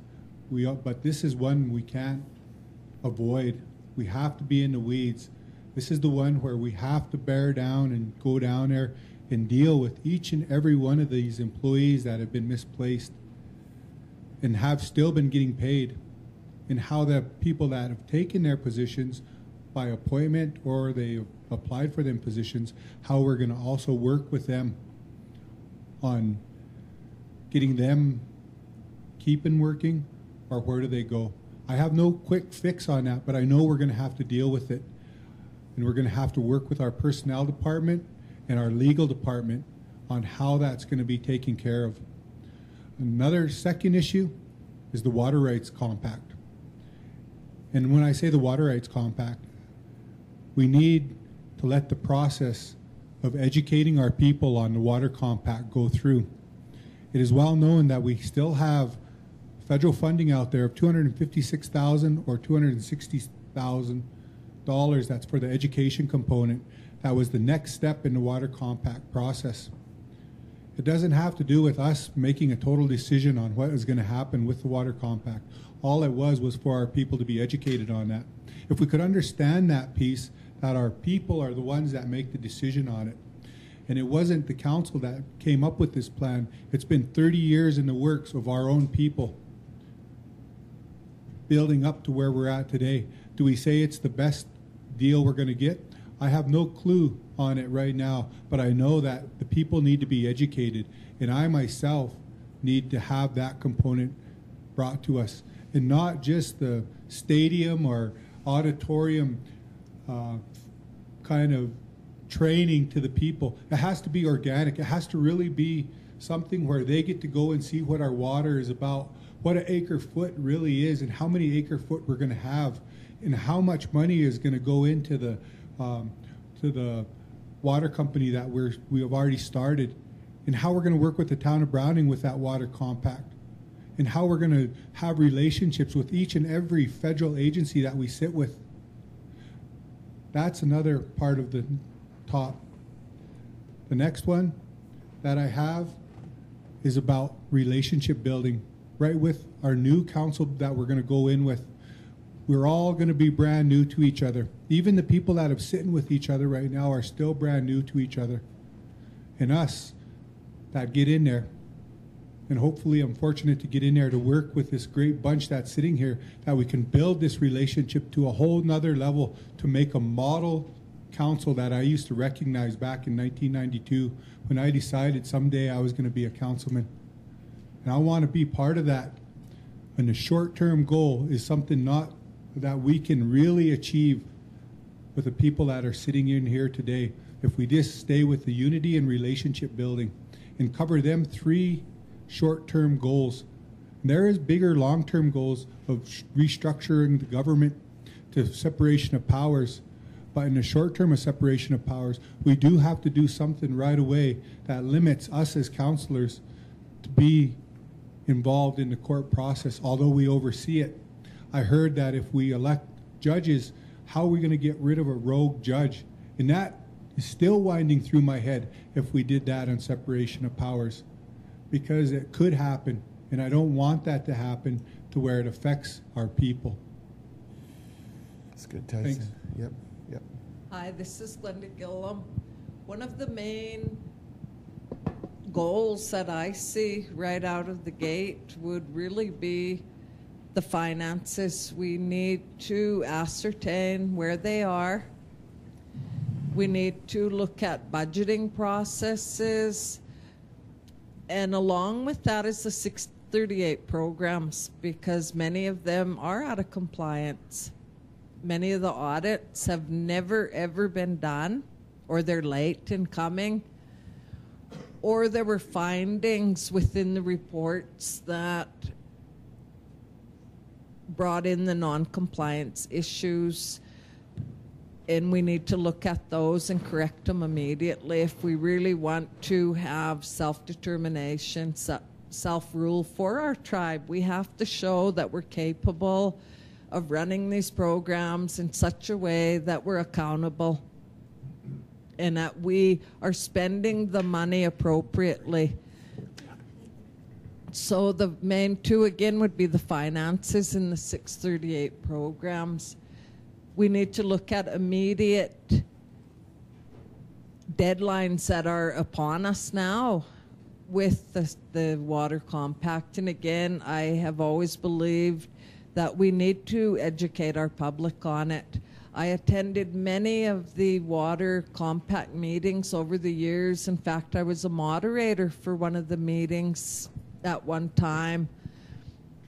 So I know that attendance was horrible. It was very low. And we said, well, let's get food. That'll bring everybody in. That's always the buy-in. Let's get food. You know, we got all these feeds going on every corner on our street. That wasn't even enough. We would end up bringing all this food home or giving it out at the door to whoever was going by. So we need people to be interested in it. We need them to understand that it does affect them. They are allowed to vote on the final outcome, and that's something that people need to understand the process of how the compact goes through. So education on that end is important. Stability. We need to stabilize our government, our community from the top down. People look at organizations, and when you go in a door, how you're treated is really a reflection of the leadership at the top. So we need to start stabilizing and developing our organization to really reflect positive values that we're bringing to the table, that we're trying to achieve. And again, letting the people have input without repercussion. That's the biggest problem here. People are afraid to speak because they're afraid they're going to get fired. They're going to get demoted. I don't know, they'll lose their house, their car, their dog, their res dog. So we really need to bring that trust back in, and that's part of stabilizing anything that has been broken. The rebuilding part, that's really where we need to concentrate much of our efforts, because we have to bring that trust back in, bring that stability back in, and let the people know that we are an organization that they can trust, rely on, and the people we do business with as well. So all of those things kind of go hand in hand, in my opinion. Unity comes as the council shows their togetherness. Again, everything from the top down, it really reflects. Our people's attitude reflects on their leadership, on the people that are elected to serve them, care for them. If they're indifferent, they don't care, they've become selfish. People become disillusioned with that. They become angry. So we need to stabilize everything so that things start coming together. And we're all on the same page, that we say these are the short-term goals we'd like to achieve, and then over time we can work on a good strategic long-term plan, because we can't just look at the tip of our nose. We need to look beyond that and say, where do we want to be in 5 years? Where do we want to be in 10 years, 100 years? I mean, these are things that we're trying to build for our grandchildren and the children in this community. Those are the ones that they're going to inherit what we leave, and we can't leave them a burned out shell of a nation. So it's time to start building. Right. And that's where I'm at. I want to build. Thank you. I agree with you too. I've always thought, like if we just can only see, like when you're driving, I think a lot of times if you get focused on just those little things in front of you, you can't see what's coming up quickly on you and make adjustments right away. And that's kind of dangerous to drive that way. So you really need to learn how to look way out there. Then you can learn to navigate around stuff. And there are these immediate things that are coming up. I think I appreciate what you guys are saying, and I want to hear the rest of you guys as well. And then there are those other things that are up ahead of us that maybe as a team you'll be able to work on. And so, Stacy, you had... Oh, you were talking about the 4 top priorities. Yeah.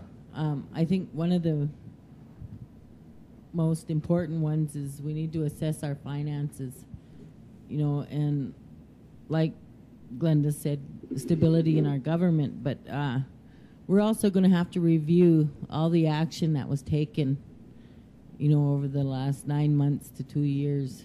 There's going to be a lot of action that needs to be reviewed, because any illegal action that was not done by a legal quorum,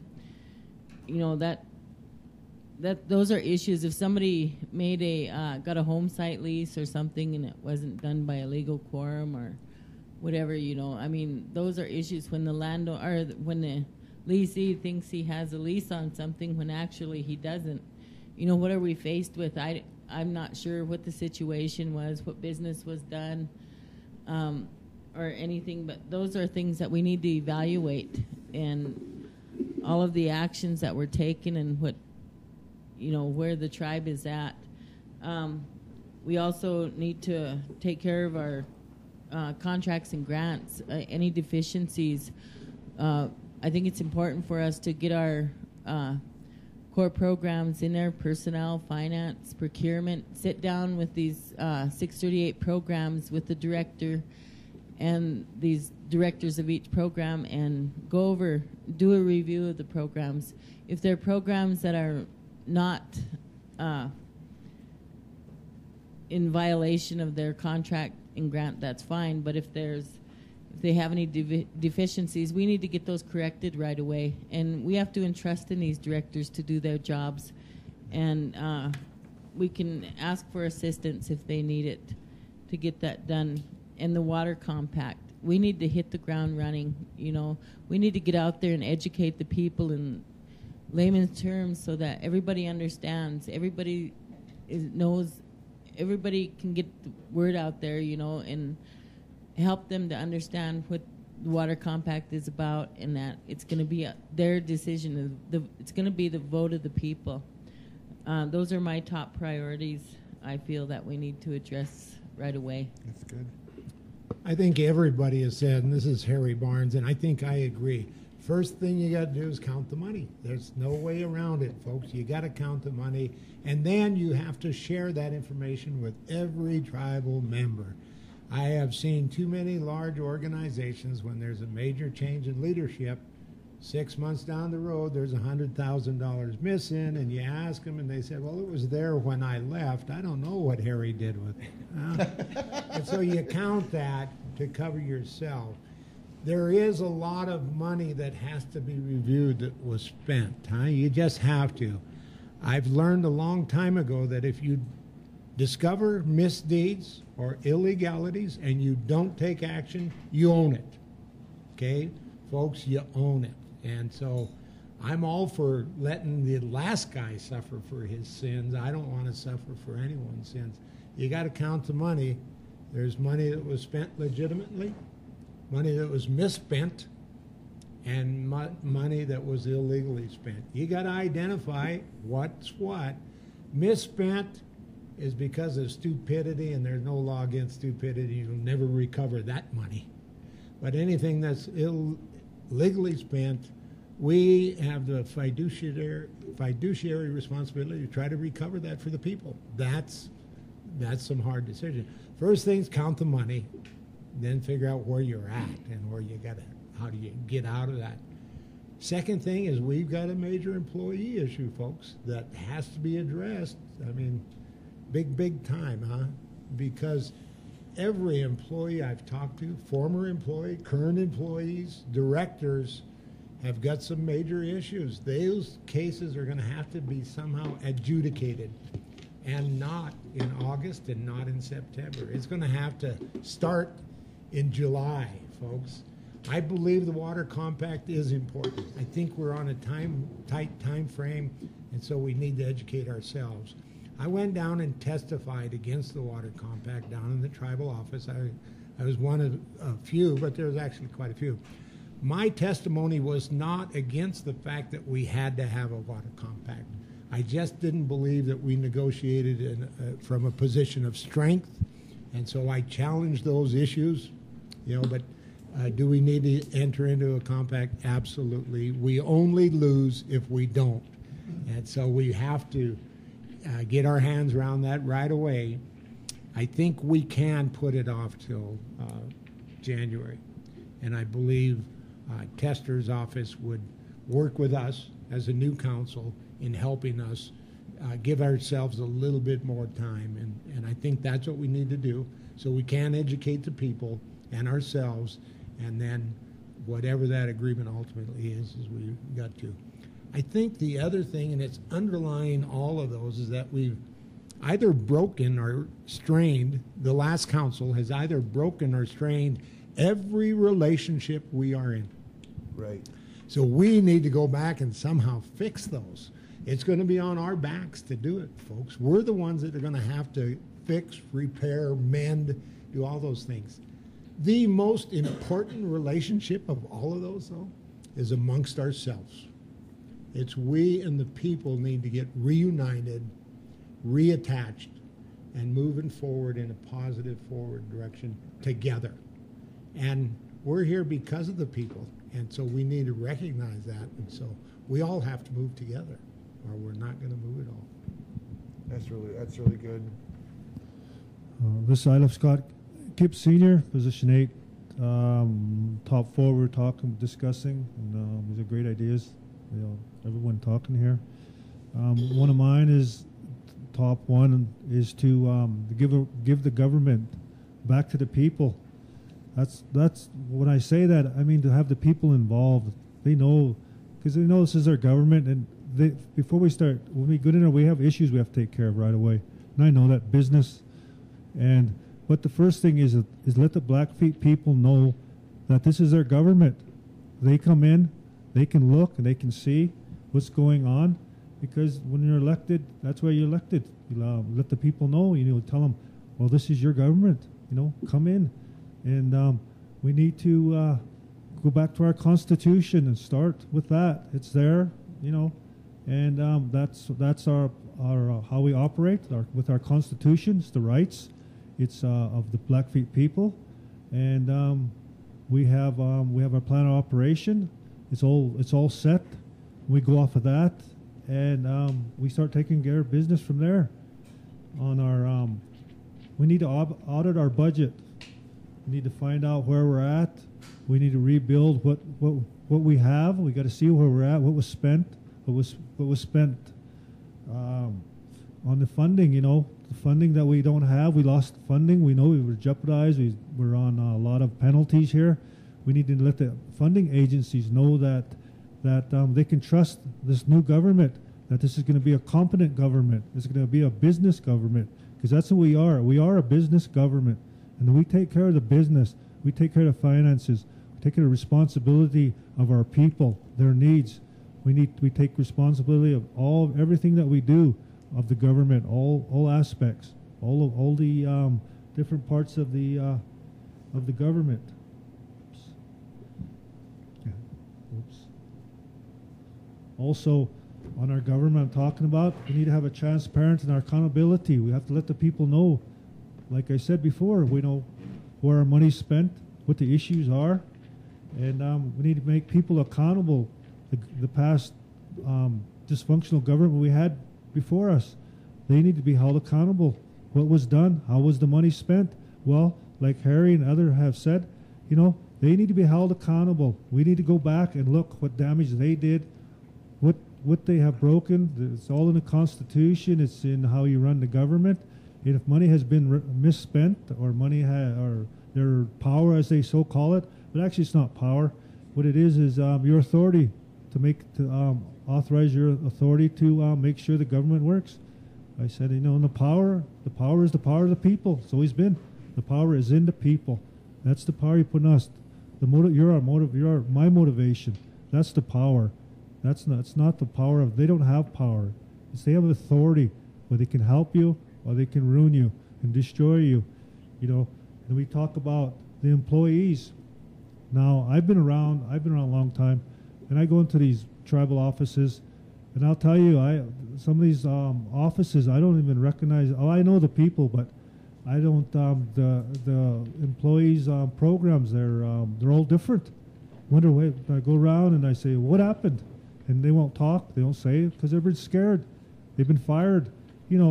It's your right as anybody to go out and you can talk to anybody. You can visit anybody, and it doesn't matter who you talk to. It don't matter who you're related to. It doesn't matter any of that, because when you go in there, You go in there clear and free. You be go in there positive. You go in there and you go there, and when you're elected, you start over. That's what we have to do. We rebuild.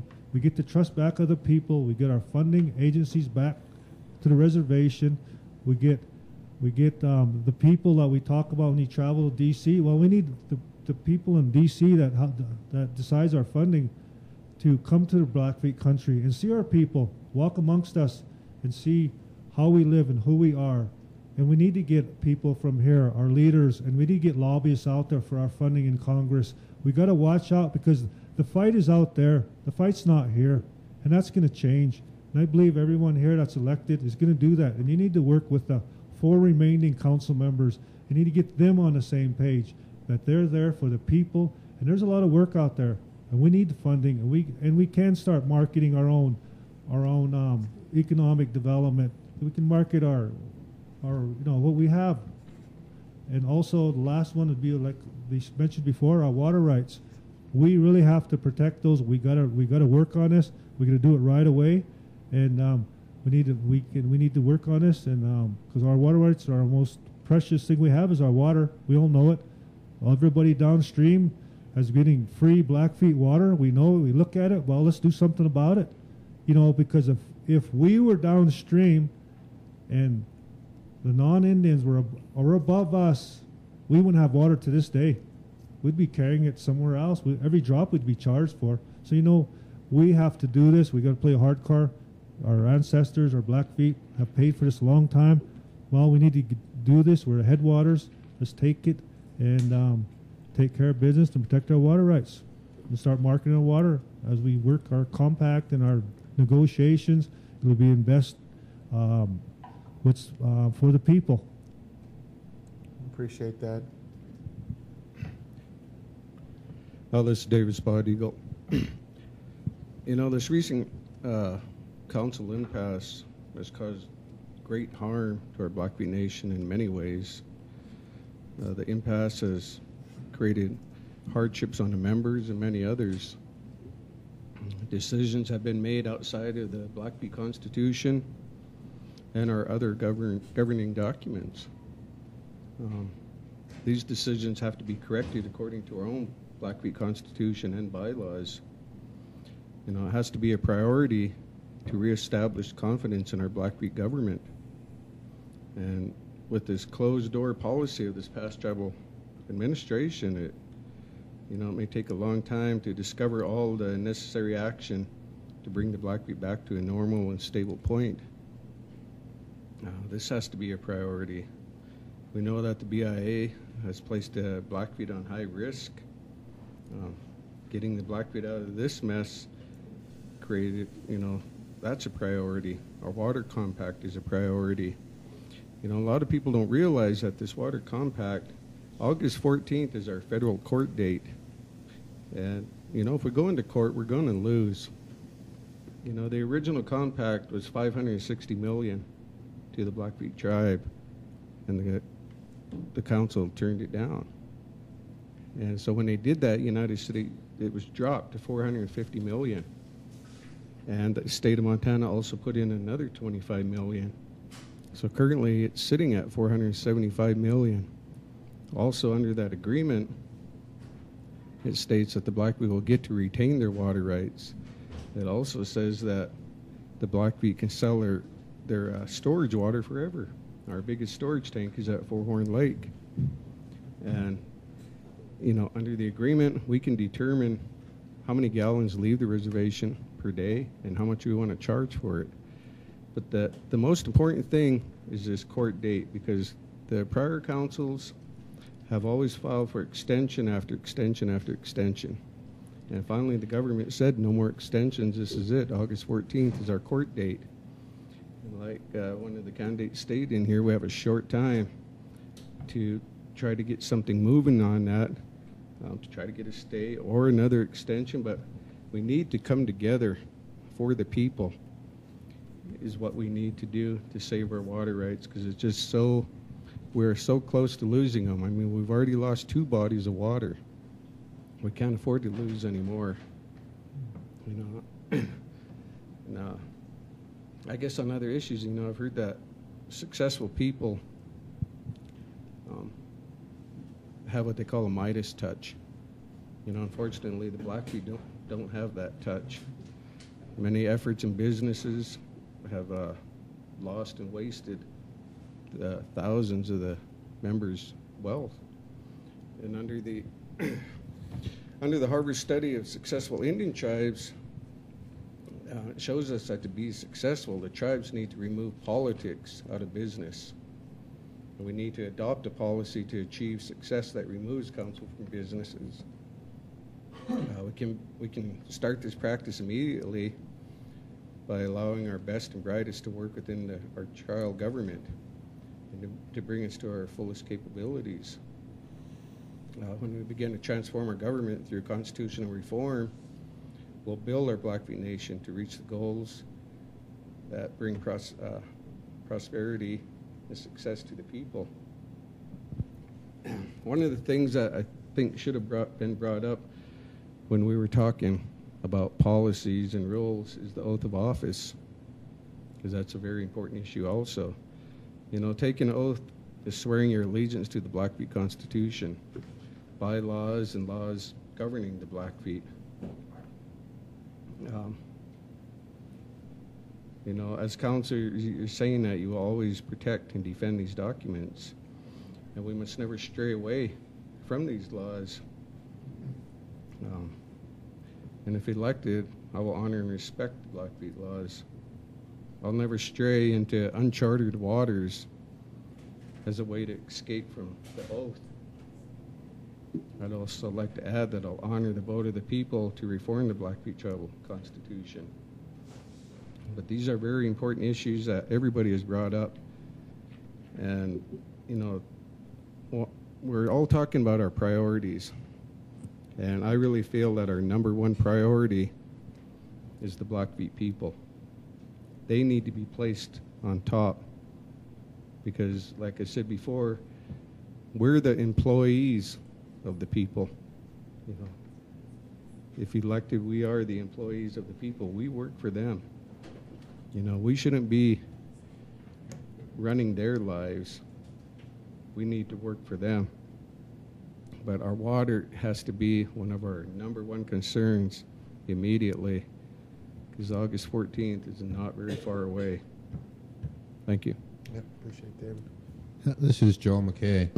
In the long term, I think we all want the same thing, a better and brighter future for our children. And we want to rebuild the trust of our people in our government. We want to rebuild the trust of our partners in us as people and in our great nation. To me, you do that by accomplishing 4 things in the next 4 years. And the very first one that everybody agrees on is we have to achieve financial accountability. I throw into that operational accountability. So we have to have those audits. We have to know where our money is going or has gone. And then we have to make sure that every dime we get is spent for the purpose that it was intended. You do that by rebuilding a system of internal controls and monitoring that we once had under Eloise Cabell that ensured that all of our money was spent for the purpose that we got it. And then you ensure that every program is fulfilling the goals that they were funded for, whether by the tribe or the federal government. The second priority would be law enforcement and the courts. In my view, the single most important reason that any government exists is to create a safe community. Right. You do that through law enforcement and having a functioning, effective, and fair justice system. And moving towards separation of powers, as someone has mentioned, the court is a critical component in that. And so we have to grow our court. To me, education is a part of all of that. Educating people about the laws and the court and how it functions and all of those things. The third priority would be resource protection. We've all talked about the water compact. Gee, I've been talking about that for 30 years. I was once hung in effigy, where they make a dummy of you and hang you for even daring to mention water rights. So yes, we also have to protect our land. Without land, we don't have a reason for existing as a nation. And finally, our most important resource that we have to protect is our people. And I would support an effort by achieving or reaching out to volunteers in the community to ensure that every child that is born healthy, by reaching out to those mothers with retired volunteers to interact with them. Healthy mothers, healthy babies, healthy communities. My last and most important priority is one that most folks here, I guess, have mentioned as long-term. To me, it's not. It's 4 years. 6 years ago, in 2008, almost 2,400 members of the tribe voted for constitutional reform. I'm sorry, but of all of the ideas I've heard here tonight, my own opinion is they're not going to be achievable unless we change our government, period. And so we need to reform our Constitution. That's an educational effort also, educating the people about what we have now and what we can do in the future. Lots of ideas on constitutional reform. I don't pretend to have all of the answers. I do believe we have to reach out, educate people, get their feedback, but we have to go there in 4 years. You know, I'm the only one here from position number 3, so I'm going to kind of get out of the conversation at the minute. There's other folks here from each district. So I want to thank everyone for listening to us, reading all of our stuff that we put out, and generally putting up with all of us for the last month or so. I want to encourage everyone to get out and vote tomorrow and to continue to be positive, to reject the negative attitude that has held us back as a tribe. It's now time for forgiveness and healing. It's time for unity. It's time for change. So Creator's blessings to everyone out there, and I want you all to have a great evening. And the rest of the conversation is just going to be about the contested folks that are here. I'm the only one here from number 3. Good night. Thanks. Thanks, Joe. Thank you, Joe. This is Jody Gardapi. I don't know how I keep ending up last, but anyways, well, it's a little different. I was first in most of and during the primaries when I was getting out there. So anyway, you know, everybody's pretty much talked about the same priorities and how we're gonna get to be able to achieve those. You know, first of all, we have our long-term goals that, you know, we're gonna set in place, but it's gonna take all those important short-term goals to make that successful. You know, and the first thing we're gonna have to do is, thank you, find unity amongst our leaders, you know, find unity amongst the people, because there's been a lot of hurt, a lot of broken hope, and, you know, and it's time for us to start healing.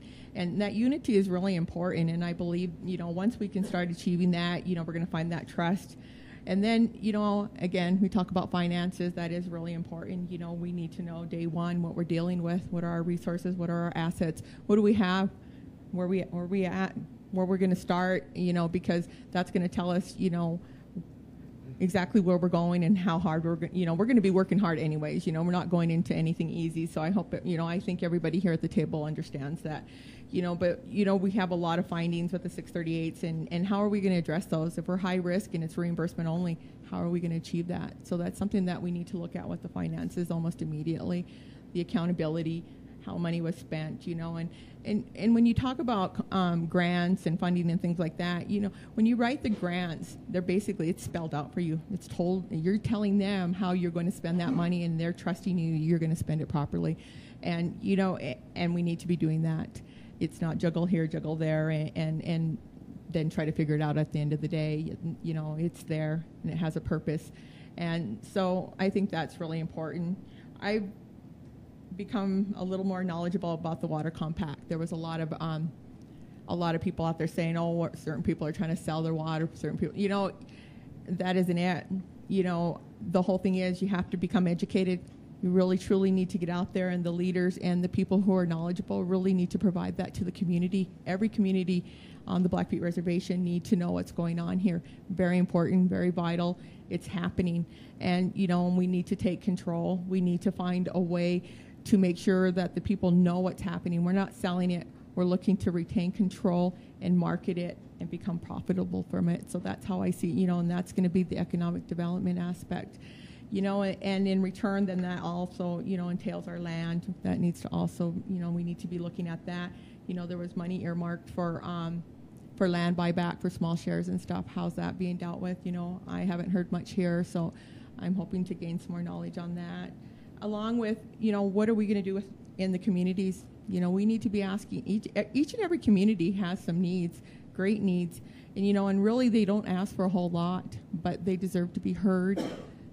From the young all the way to the elders, they all deserve something in every community to thrive and be heard. And so, I think we really need to be listening to everybody.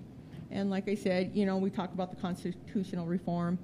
The people, it was a vote of the people, and it's something that needs to be addressed. And so, so this is what I'm going to say right now at this point. We have a lot of work ahead of us, and I believe you have some great people here sitting at the table, and I believe great things can happen. So thank you. Yep. Okay, Tyson, and then David. I just have a quick comment. This is Tyson. Talking about our finances, we've been in level 1 sanctions for the last 15 years. It is not something new that we've been there, but we were on the cusp of getting out of level 1 sanctions with our audits that was coming up for 2012, 2013. But we did lose our 2 internal auditors within the tribe. They both resigned due to the impasse that was happening. And that's one thing to our people that may become counselors and councilmen, councilwomen in this next election, is that we do definitely have to get these internal auditors back to work. If it's a single auditor or a double auditor, or if it's an internal audit team, we do definitely have to make that happen right away so that we can keep cleaning up our books. And then when the external auditors come through, that they have a clean record to go through so we can move on start out of level 1 sanctions. So just a comment, just to let everyone know that take that really serious. It's as serious as a heart attack. So make sure that we really do that when we step up. Thank you. David, and then Mr. Sangador, you might have something. Okay, I forgot 2 issues, so I'm glad this is a forum. One, I was talking about the water compact, and I talked about the money that was involved and what was a part of the agreement with our storage water and the members' rights. What I didn't mention was the other side of that within court, that if we do walk into court, we are going to lose, because they intend to use a thing on us called the McCarran Amendment Act. And, it's unbeatable. It's approved by Congress and the Supreme Court. And every tribe that has gone up against it has lost. And under that McCarran Amendment Act, it states that they will allow the state of Montana to adjudicate all our water. It also says that the Blackfeet cannot represent themselves if we go into court. On top of that, it says BIA has to represent us. On top of that, it says BIA can only represent us on our agricultural water, not our flowing water. So they pretty much just put us in a corner. And that's why, our water is so important to us, and August 14th isn't very far away. And the way I've been telling people is inauguration of the newly elected, whoever that may be, is going to be our starting date. From there to August 14th leaves 4.5 weeks. So whoever does get elected is going to have to hustle like crazy to save our water rights. Because like I said, we're not guaranteed another extension or a stay, because the tribe has received them so many times, the federal government said no more. This is it. Our court date is August 14th. Now, the other thing I wanted to talk about was on the constitutional reform. A lot of people don't understand it. And basically what it is what we're under is referred to as a one-branch government with the council, not just us, but other tribes. And since that time, the people have realized that a one-branch government just don't work. And other tribes have started changing their constitution. Well, that's what this is constitutional reform. And what they want to do is create a 4-branch government here, where you have an executive, a legislative, a judicial, and a cultural branch. But no branch has authority over the other, so it does create a separation of powers. But the legislative branch is the most important because they want to create that by using people from all of our communities by population. We have 8 communities on this reservation. They want to put all those people together as one body, and they become the legislative branch. Once that's completed, you know, then it gives the voice and the power back to the people. The cultural branch also mirrors the legislative branch. They too want to take people out of all our communities. That's what the constitutional reform is. And it was mentioned that we voted for it in 2008, which we did. In 2010, it was stopped. It wasn't killed because the people voted for it. What they did is they stopped the funding of it. And I honestly believe that the reason that they did that was that they knew if it got completed, that was going to be it for the council.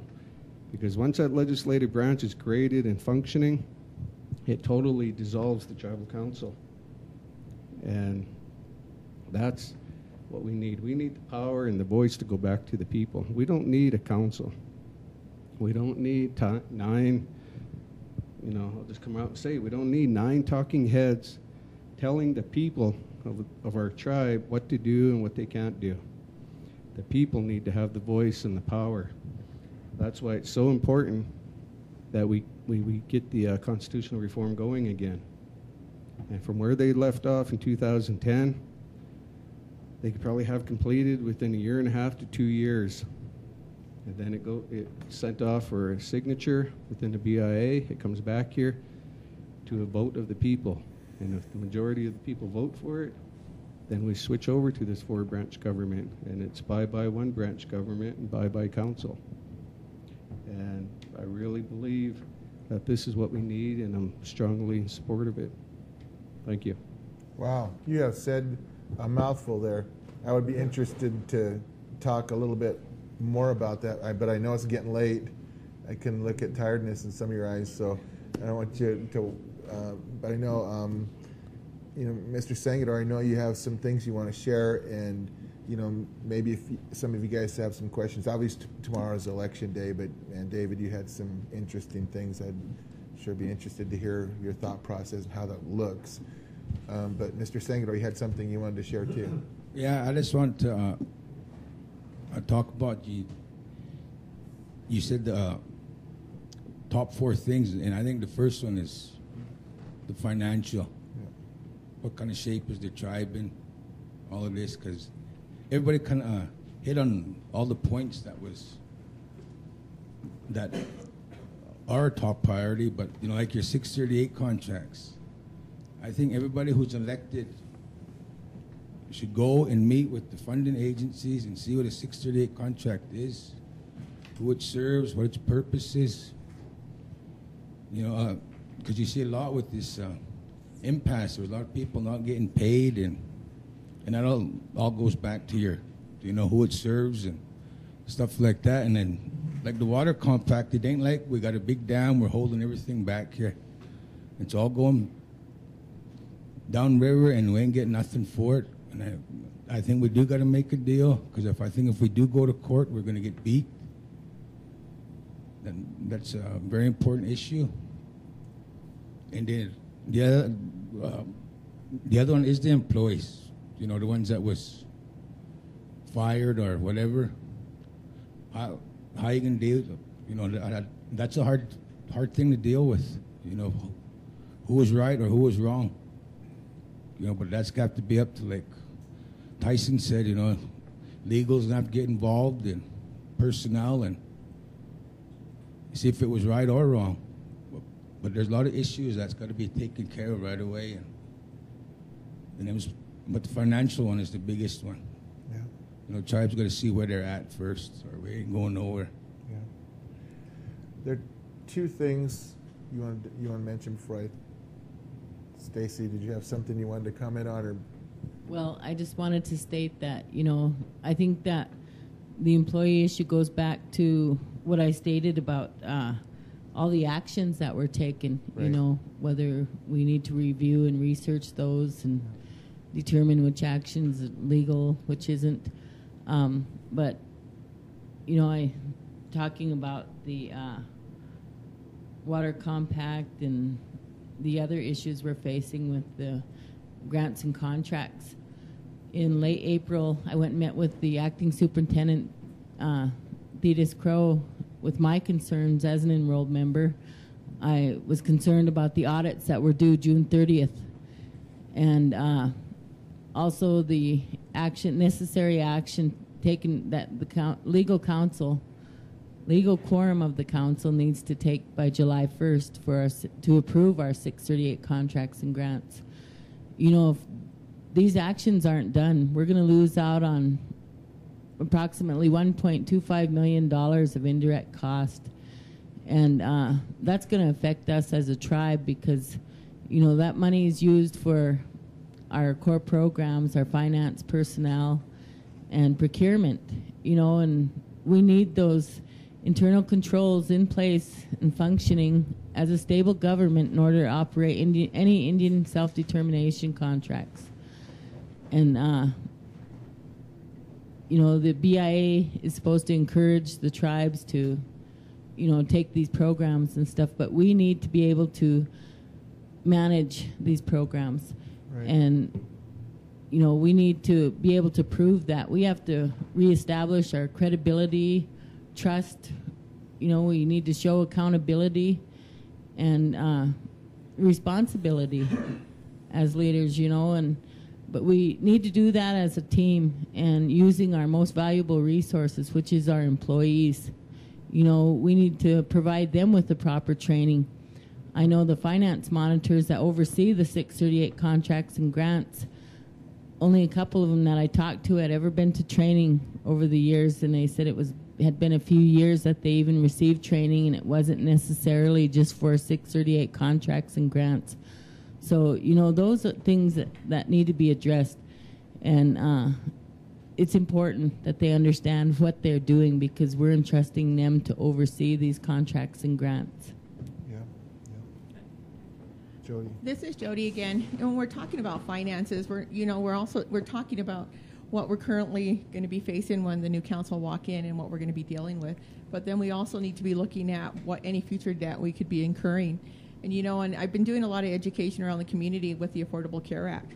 And, you know, Native Americans can be exempt, but tribal employers are not yet exempt according to the law. So that talks about there's a tax penalty that they potentially are going to be looking at. And that tax penalty is per employee. And right now we have about 800 plus employees, you know, then, you know, have about 720 full-time employees potentially, and then you have to categorize all the rest of them. Then you're going to see a tax penalty for each one of those people if you do not provide health care.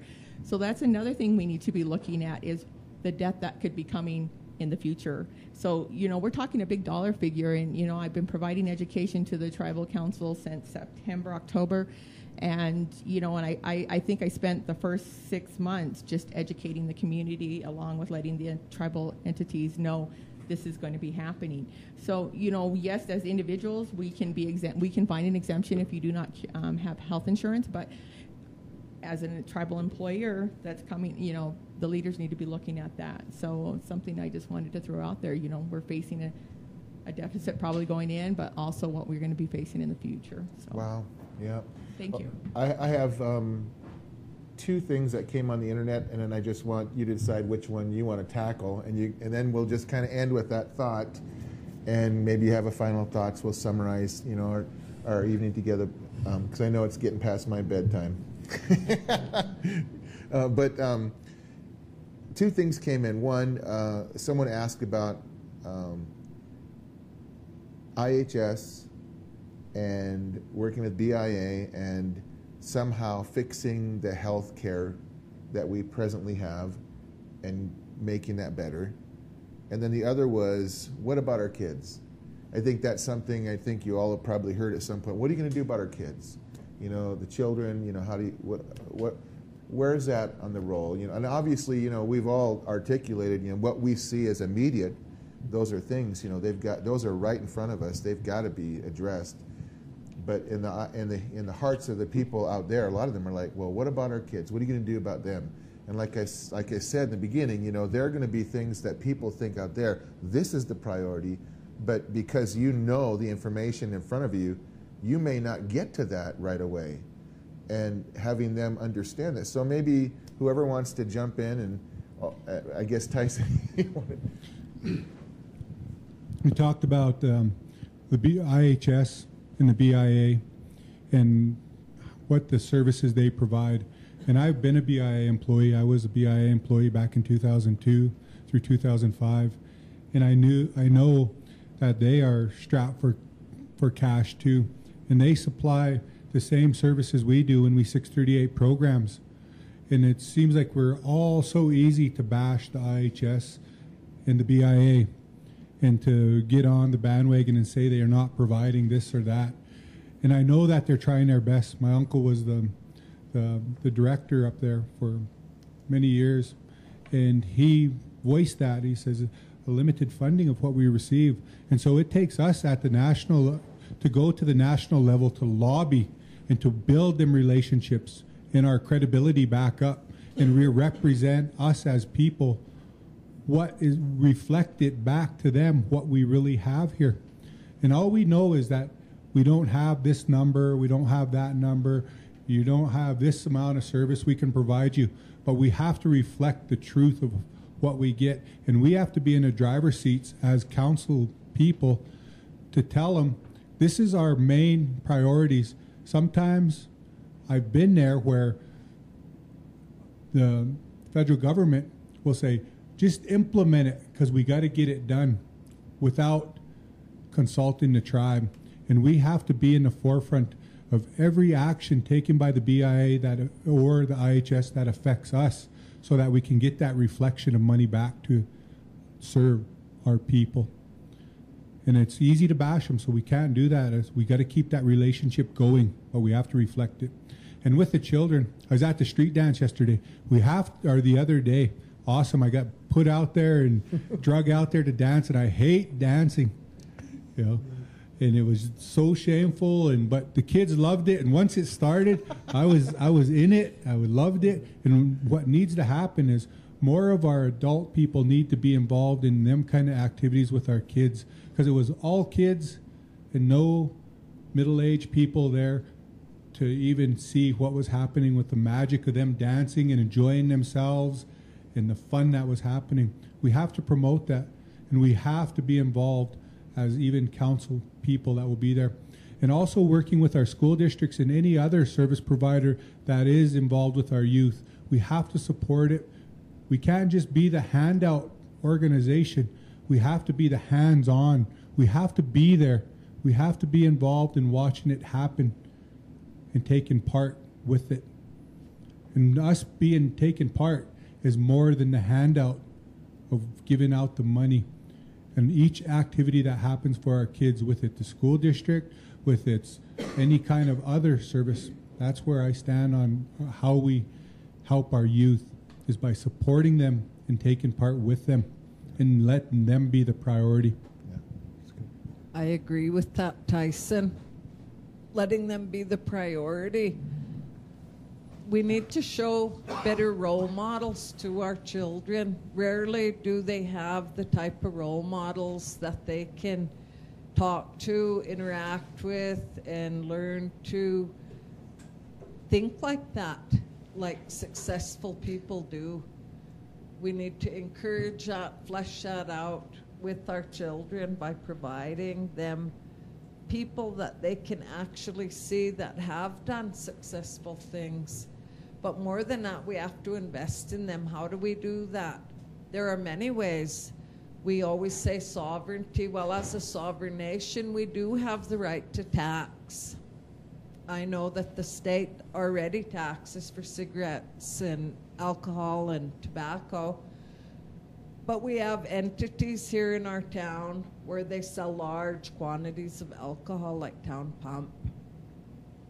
We can tax that alcohol. They said they made $30 million in alcohol sales in a year. Imagine if we could even have a chunk of that for our kids. Somebody told me, I have a friend who actually used to manage all these Town Pumps in the state of Montana, and he told me that this town pump here in Browning is one of the highest ones in the country.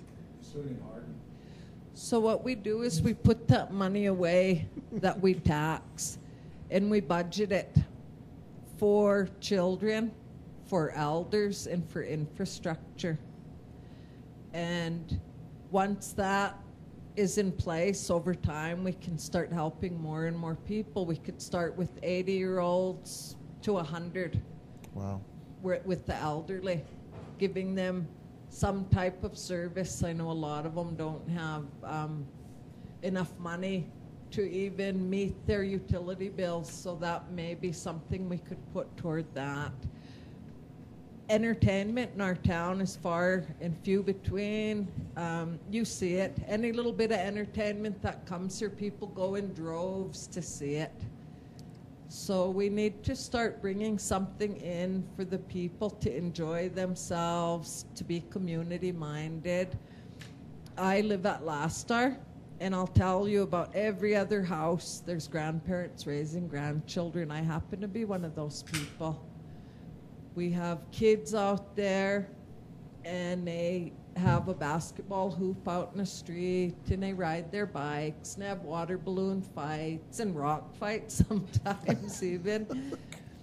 But you know, those kids are really happy and they're stable with their grandparents, but that's what we're coming into as a whole society, where the elder generation is back to raising the kids again because of the drug and alcohol use in our community. Yeah. And the health needs that go along with that. I mean, you have sick, elderly people, ill. They have diseases, diabetes, and they're taking care of children. The children themselves are becoming more hospital dependent simply because they're born drug addicted. So again, our needs in that department really need to be met. We need to reach out to the IHS. We need to look at what dictates the money that comes in and goes out of our community. Third-party billing, that's a big thing. You know, that's something we're not utilizing to its full potential. Our relationship with the BIA has never been good. There's 25 CFRs that rule the 638 programs. If you've ever seen 25 CFR handbook, it is literally bigger than the Bible. I kid you not. That's the truth. It is. Wow.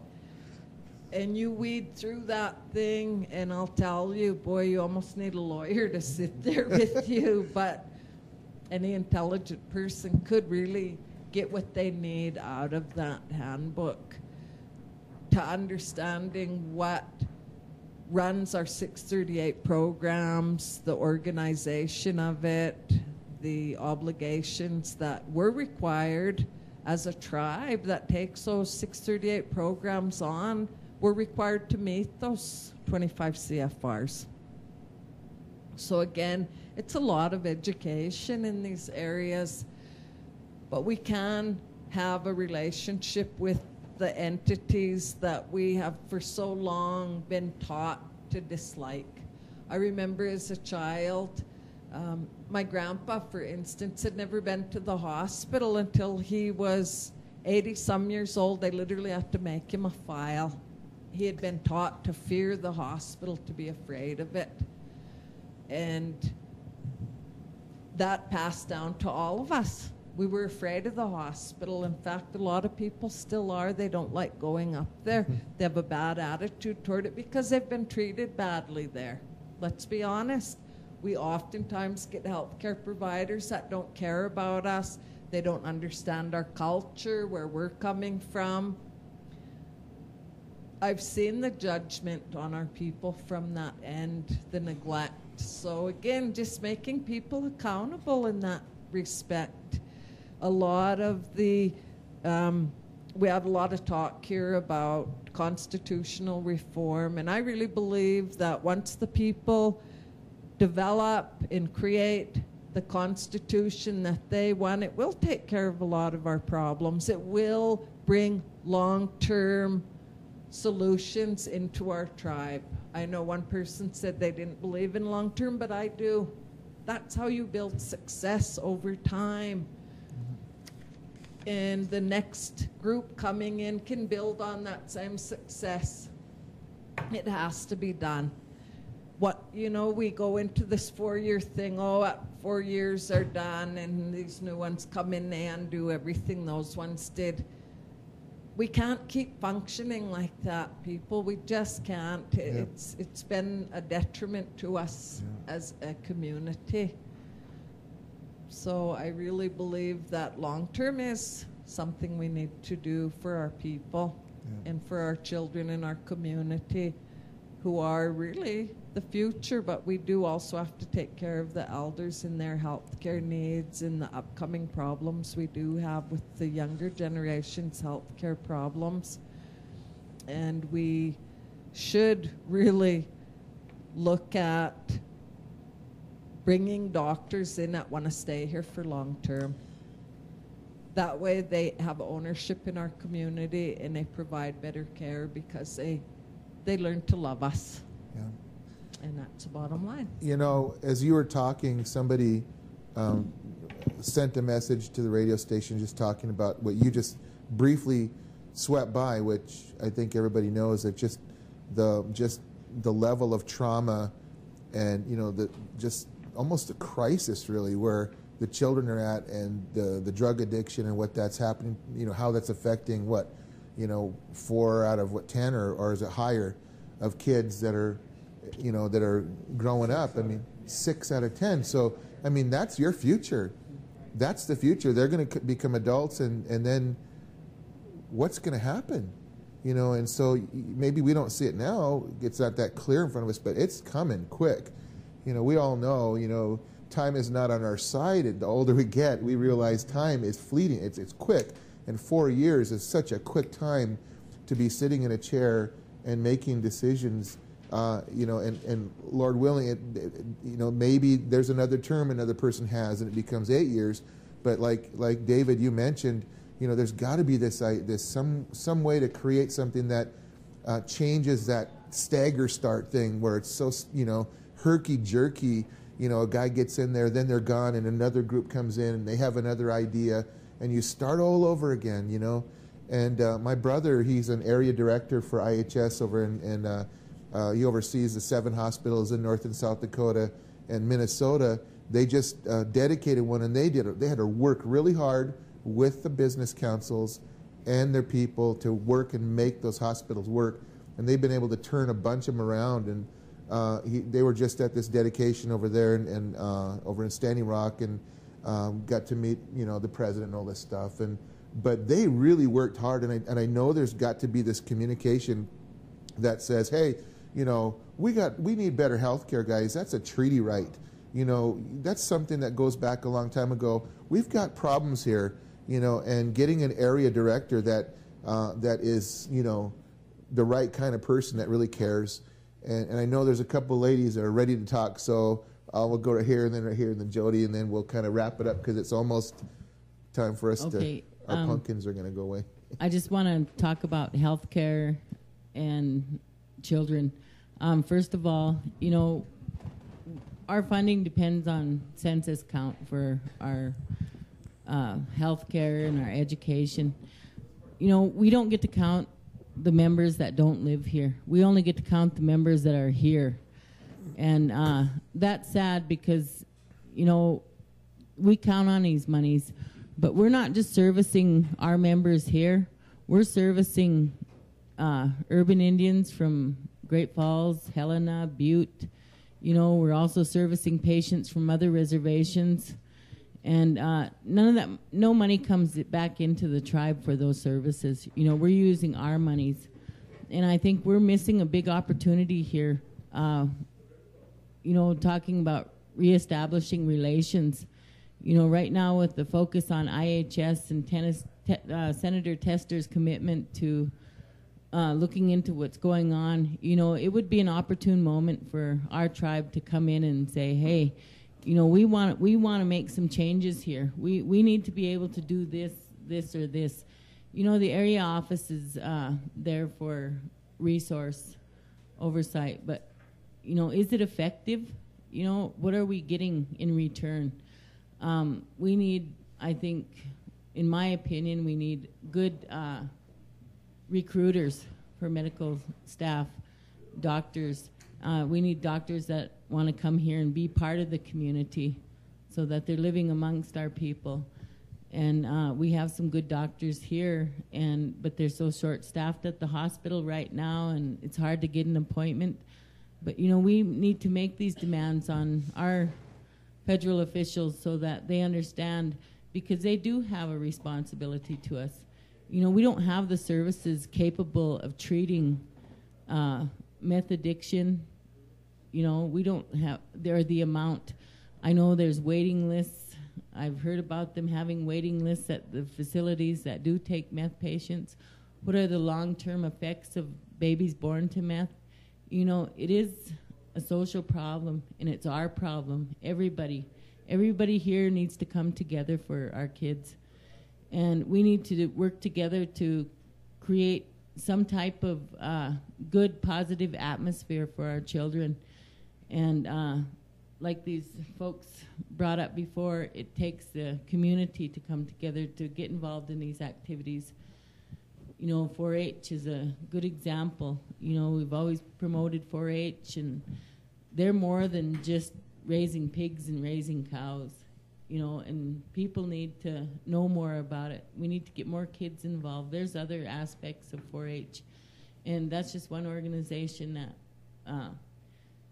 you know, is positive for our kids in our community. And there are other things, positive things going on, but we need to do more to reach these kids, because not all kids are athletic or, you know, whatever. And maybe a children's theater, maybe even a theater that, you know, that we could spark interest from our college students as writers, tell traditional stories through theater, you know, just things like that. There's all kinds of talent out there, artists. Start a young artist. We have so many children that are good artists. You know, we need to promote all this stuff, but we need to do it as a community. Yeah, thank you. Jody? All right. And like Tyson said, you know, we need to stop blaming. We need to stop pointing fingers. Our healthcare is important, you know, and everything, we do receive funding for it. But, you know, as most people know, you know, we don't get everything that we think we should get to provide healthcare at 100%.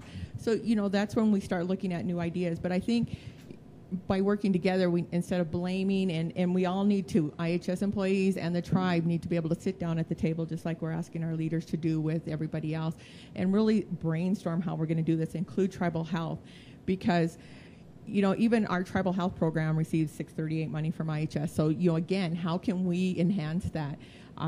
Third-party billings, something Glenda talked about. You know, I'm a Medicaid biller, and along with a benefits coordinator who I help enroll people in healthcare plans all the time, Medicare, Medicaid, third-party and private insurance. I did a lot of the Affordable Care Act stuff. You know, there was some good things with that. But in return, you know, we need to, with the Indian Healthcare Improvement Act, everything we get in third-party monies comes back to our service unit 100%. So it used to be some of the area, you know, would get a portion. So it's really providing the education, but also encouraging the people on the outside that use our facility, along with the people on the Blackfeet Reservation. If you qualify for any of these programs to help us be reimbursed for some of the money, you know, when we're able to provide a service to you, that gives you the revenue to be able to start bringing in additional providers, bring in some of the programs that we lost, some of the specialty clinics, because as you know, most of us took a pretty good hit with the government when we did sequestration a couple years ago. You know, how they decided to deal with it. I'm not an administrator, so it wasn't, you know, I wasn't part of that conversation or anything, but, you know, as tribal leaders really becoming involved with your IHS or not, you know, but not blaming anybody, trying to find something positive for everybody in the community and the hospital as a whole, because there is a lot of work that needs to be done. A lot of the addiction, you know, we faced it back in the 90s, the FAS, FAE, it's just enhanced, you know, and it used to be way back in the 90s, the school system had a really good program that all the communities got involved with. They had, they created a nonprofit drug-free schools community organization, and and they were able to get monies to come in, and all these people from the treatment center and from the school and from the hospital, Glacier County attorney, Heart Butte, everybody was involved. Everybody came in and volunteered their time to find a way to do good, positive things. And provide education, prevention to our students. So, along with all this health care, how can we also involve and look at our children? Because that's something truly we're going to have to be looking at. And how are we going to bring that money in? And our health care is important. I mean, I'm a person up there that if nobody else is listening, they're going to end up in my office. So let me tell you, I deal with a lot of people. The people not only receiving services at IHS, but all the people that are being sent out too. So, you need to think about those costs are great, and, but working together and not blaming. Let's really trying to find a way to enhance our services at IHS. And I kept telling everybody, when we can enroll people in the healthcare and it doesn't cost them anything through the Affordable Care Act, Native Americans get zero copay, zero deductibles, and zero coinsurance, and a lot of them are also getting zero premiums. So how can you say no to free health insurance if you have that option? That's something that's out there and available, and then we can bill for it, and bring a few dollars in. And I look at that as, well, people are saying, well, then they have a choice. They can go somewhere else. I don't look at it like that. I say that gives us an opportunity to enhance our services and become competitive. People would rather come to Indian Health Service that I hear, they can't afford to drive to Cut Bank, Kalispell, Great Falls. So, really trying to provide the education. Again, it's another educational session, it's something that we need to be doing as leaders and providing that to everybody. But then also, how do we enhance that into our youth? And, there's some great ideas here. A lot of our elders do talk about something they wish they had for their children in the different communities. And, one was just looking at a walking path, just back and forth between the little sections of town. So, something that minor was something that was just, to them was just awesome to hear. But that was their thought. And how can we help them in return? And so we just need to continue to work together and really do great things. And I think it can happen. I really, truly believe everybody is hoping and really thinking about this election in a really positive way. This somewhere, somehow, we are going to get through this. We're some of the most resilient people in the world, and we are going to thrive, and we will move forward. So that's what I think people look at you guys this as an opportunity. And, for those of us, or you guys, some opportunities come around more than once in our life, like what kind of cereal you're going to have today and then tomorrow. But there are those one-time in a lifetime opportunities that we get to do something, to make a difference. And I think that this is one of those things for you guys who will come in. It's a real opportunity, but it's a challenge. It's laden with challenges. So for sure, Scott and then Harry. Silent Scott Kipp. I just want to make a comment on the questions they ask about what we're going to do for our kids. What I did is when I was out talking to people, I actually went out and went to the communities where I made it and just around all over. And I actually asked the kids. I asked them from kindergarten. I know they're small, but they like to do what they like to do. Well, up to high school and Head Start age, but not too young. But I asked them what they want to do. What do they like, their ideas. And I kind of made a little list of what they did, what they asked, what they wanted, And these actually are for a lot of communities, for all the communities on the reservation. It's for everybody, wherever you live. And some of them they talked about was, like Tyson talked about, someone already did the street dance. Well, that's great. Whoever thought of that, I commend them for starting it. They're actually doing it. I've seen it myself. Never went over there and danced, but I can't dance, so my wife could pretty much say I can't, I know. But, they talk about a show house, and you go into business for yourself. Someone didn't build it. Well, no one's built it, and the tribe don't need to build every business we have here. Show house would be great. You get a business plan, you put it up, there's a market out there, and then that's what they want. They all go to Cut Bank, and, that's where they go to the movie theater, and a lot of people can't get there, but we need it here. The kids wanted a movie theater, they wanted a roller rink, they talk about activities in summer. They want to go camping. They want to have a place. They have a camp where they, for 5 or 6 days, go out there. All these are drug and alcohol free, you know, and you know, they want to have a. Everybody loves basketball. A lot of these communities want outdoor court, you know, so where they actually have nets. Most of them don't have nets. You know, they put chains up there. You know, you go anywhere else, they got real nets. You know, have some respect, you know, for our kids. Put the real nets up there. You know, I'm just saying, you know, make a little complex outside. You know, and you know, it's not all sports. That's true. You know, but some of them like other sports. You know, like tennis, whatever there is out there. You know, I heard they wanted a. My idea was like, you know, a multi activity complex building. Now it would take money, it would take grant writing, and you know, find out where you can get your funding. But you need to work at the school districts. I served on a Browning school board. Already served on a Browning school board. You can work with East Glacier. You can work with Hart Butte, up in Bab, all these school districts, and find out the community members and the school boards. You know, put their ideas together and see what kind of money you can come up with, and actually build these types of buildings and have these types of activities. The kids, you know, talk about like Stacy, the 4-H, you know, the rodeo, our cowboys and our cowgirls, you know, they're out there all the time. You see them. I like going to rodeos all the time, and I when I was younger, and I was going to start going because I do like rodeos, but I don't want to go out there, you know, all the time. They think I was out there campaigning, you know, but and because I like to enjoy them, I did. I was raised around them. I'm not a cowboy myself, but I kind of know how to ride a horse. But you know, these are our kids, you know, our future. We always talk about them, but we need to actually do things what they want.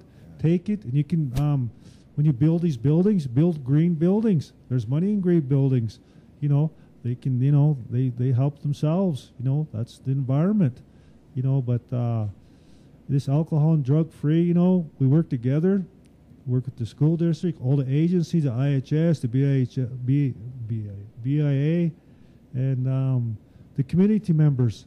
Put everybody together, It's been a long time since you all worked together. Well, let's work together for our children, our kids. Let's make these a reality, because they hear this all the time, same thing. You know, well, nothing's done. But every community counts.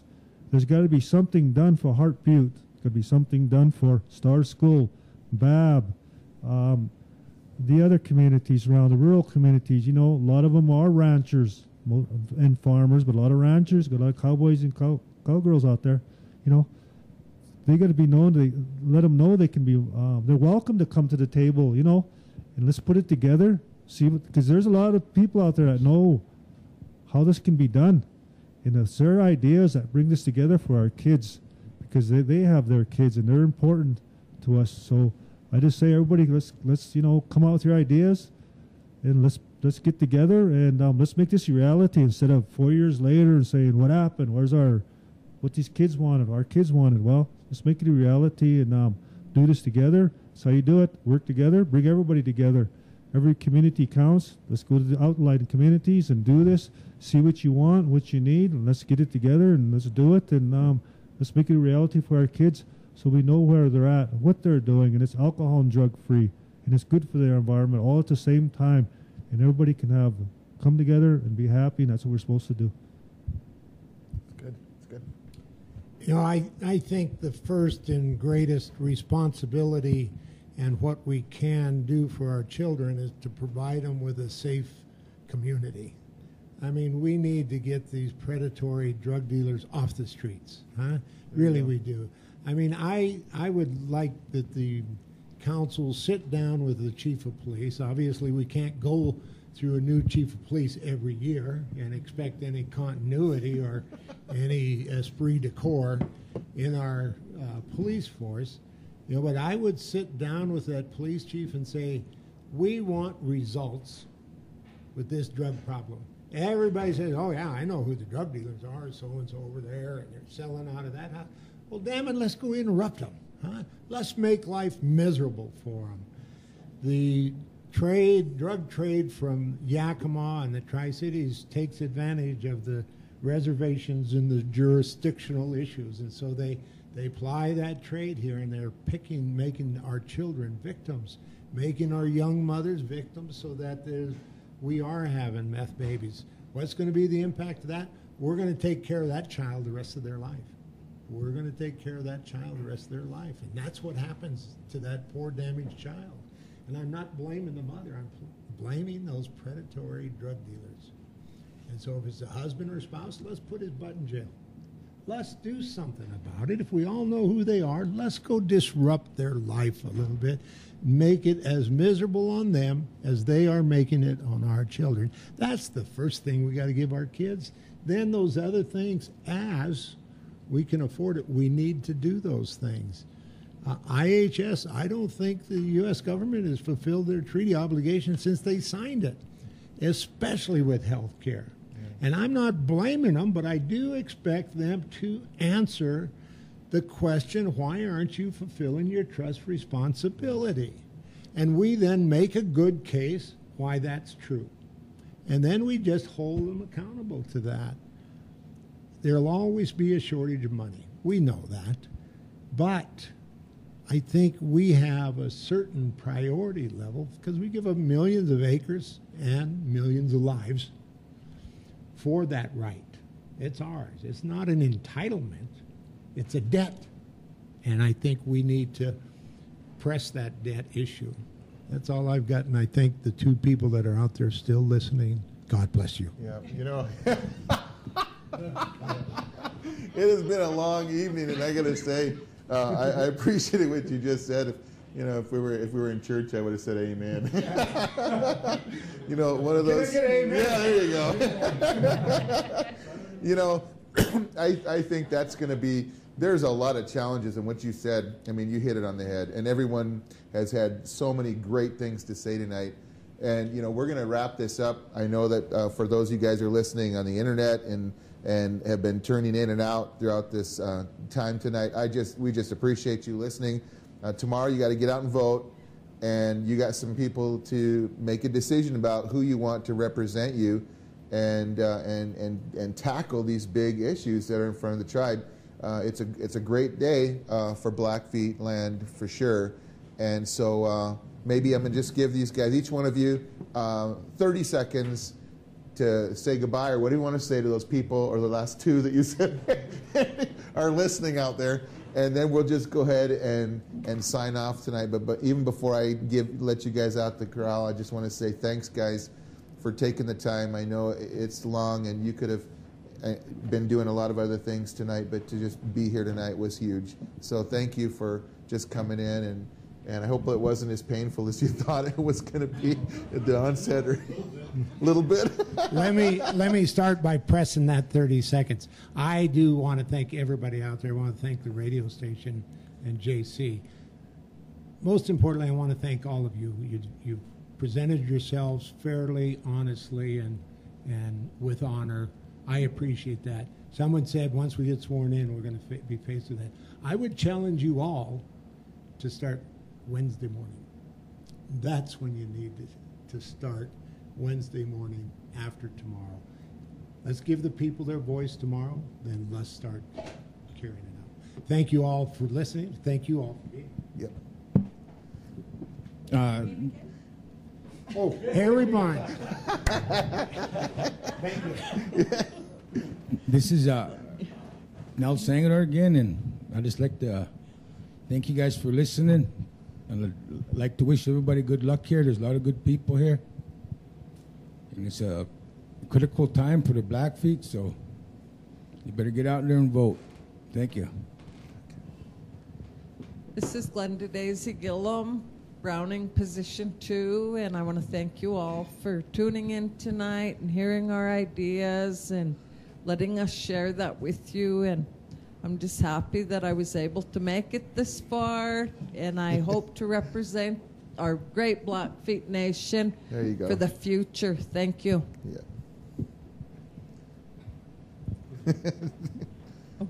Hello, everybody, again, and thank you. Thank all of the candidates for coming in and sharing their thoughts. And, geez, this has been a great opportunity. I've met some really great people. I've got to work with people that I've worked with in the past. But first of all, I just like to thank all of the people. This is your time. This is the time to be heard. and get out there and really take a look at your list. And when you start voting, really take a look at those people that might be able to help us guide us into some great positive things. And I just wish everybody the best of luck, and I think great things are going to begin to happen.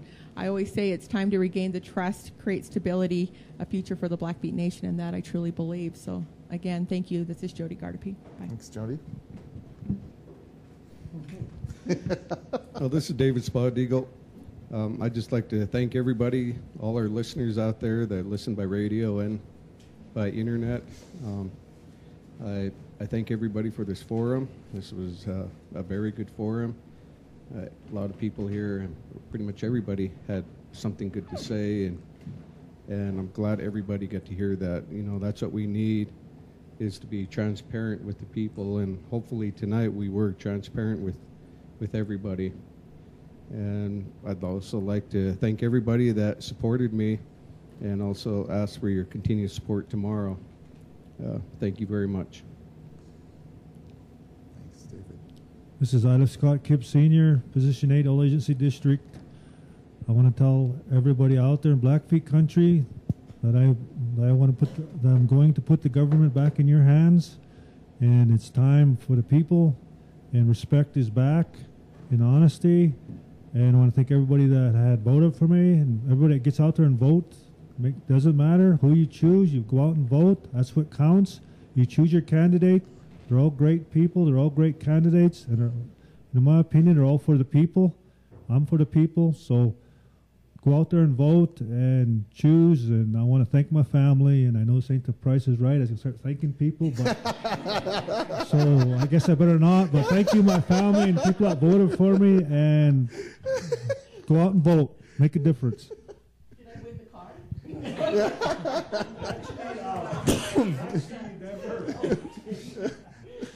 This is Stacy Gillum Keller. I just want to thank everybody, KBWG, JC, and staff for this wonderful roundtable, and the listeners near and far, and all the enrolled members near and far. You're all part of us, part of this reservation, and there's not anybody here that doesn't want to unite our people and work in the best interest of the people. And I just want to say that working with these people for the last month and being around them, and I think they're wonderful and crazy, but they're there for you. And everybody is going in this with good intentions, good heart. And I just want to say thank you to everybody, for your support. Ask for your support tomorrow. And, vote smart, vote. Everybody get out and vote. This is one of the most important elections of our recent history. And we want to give that back to the people. We want to bring back trust. We want to bring back accountability. And most of all, we want to bring back your government to you. Thank you. Thank you. Hello, this is Tyson Running Wolf, and I'm in Seville 6. I just want to thank all the communities for allowing me to come to your doors and let me in your houses. I look like a stranger danger, but I was there, and I'm sure thank you. A lot of people didn't know me, but you know me now.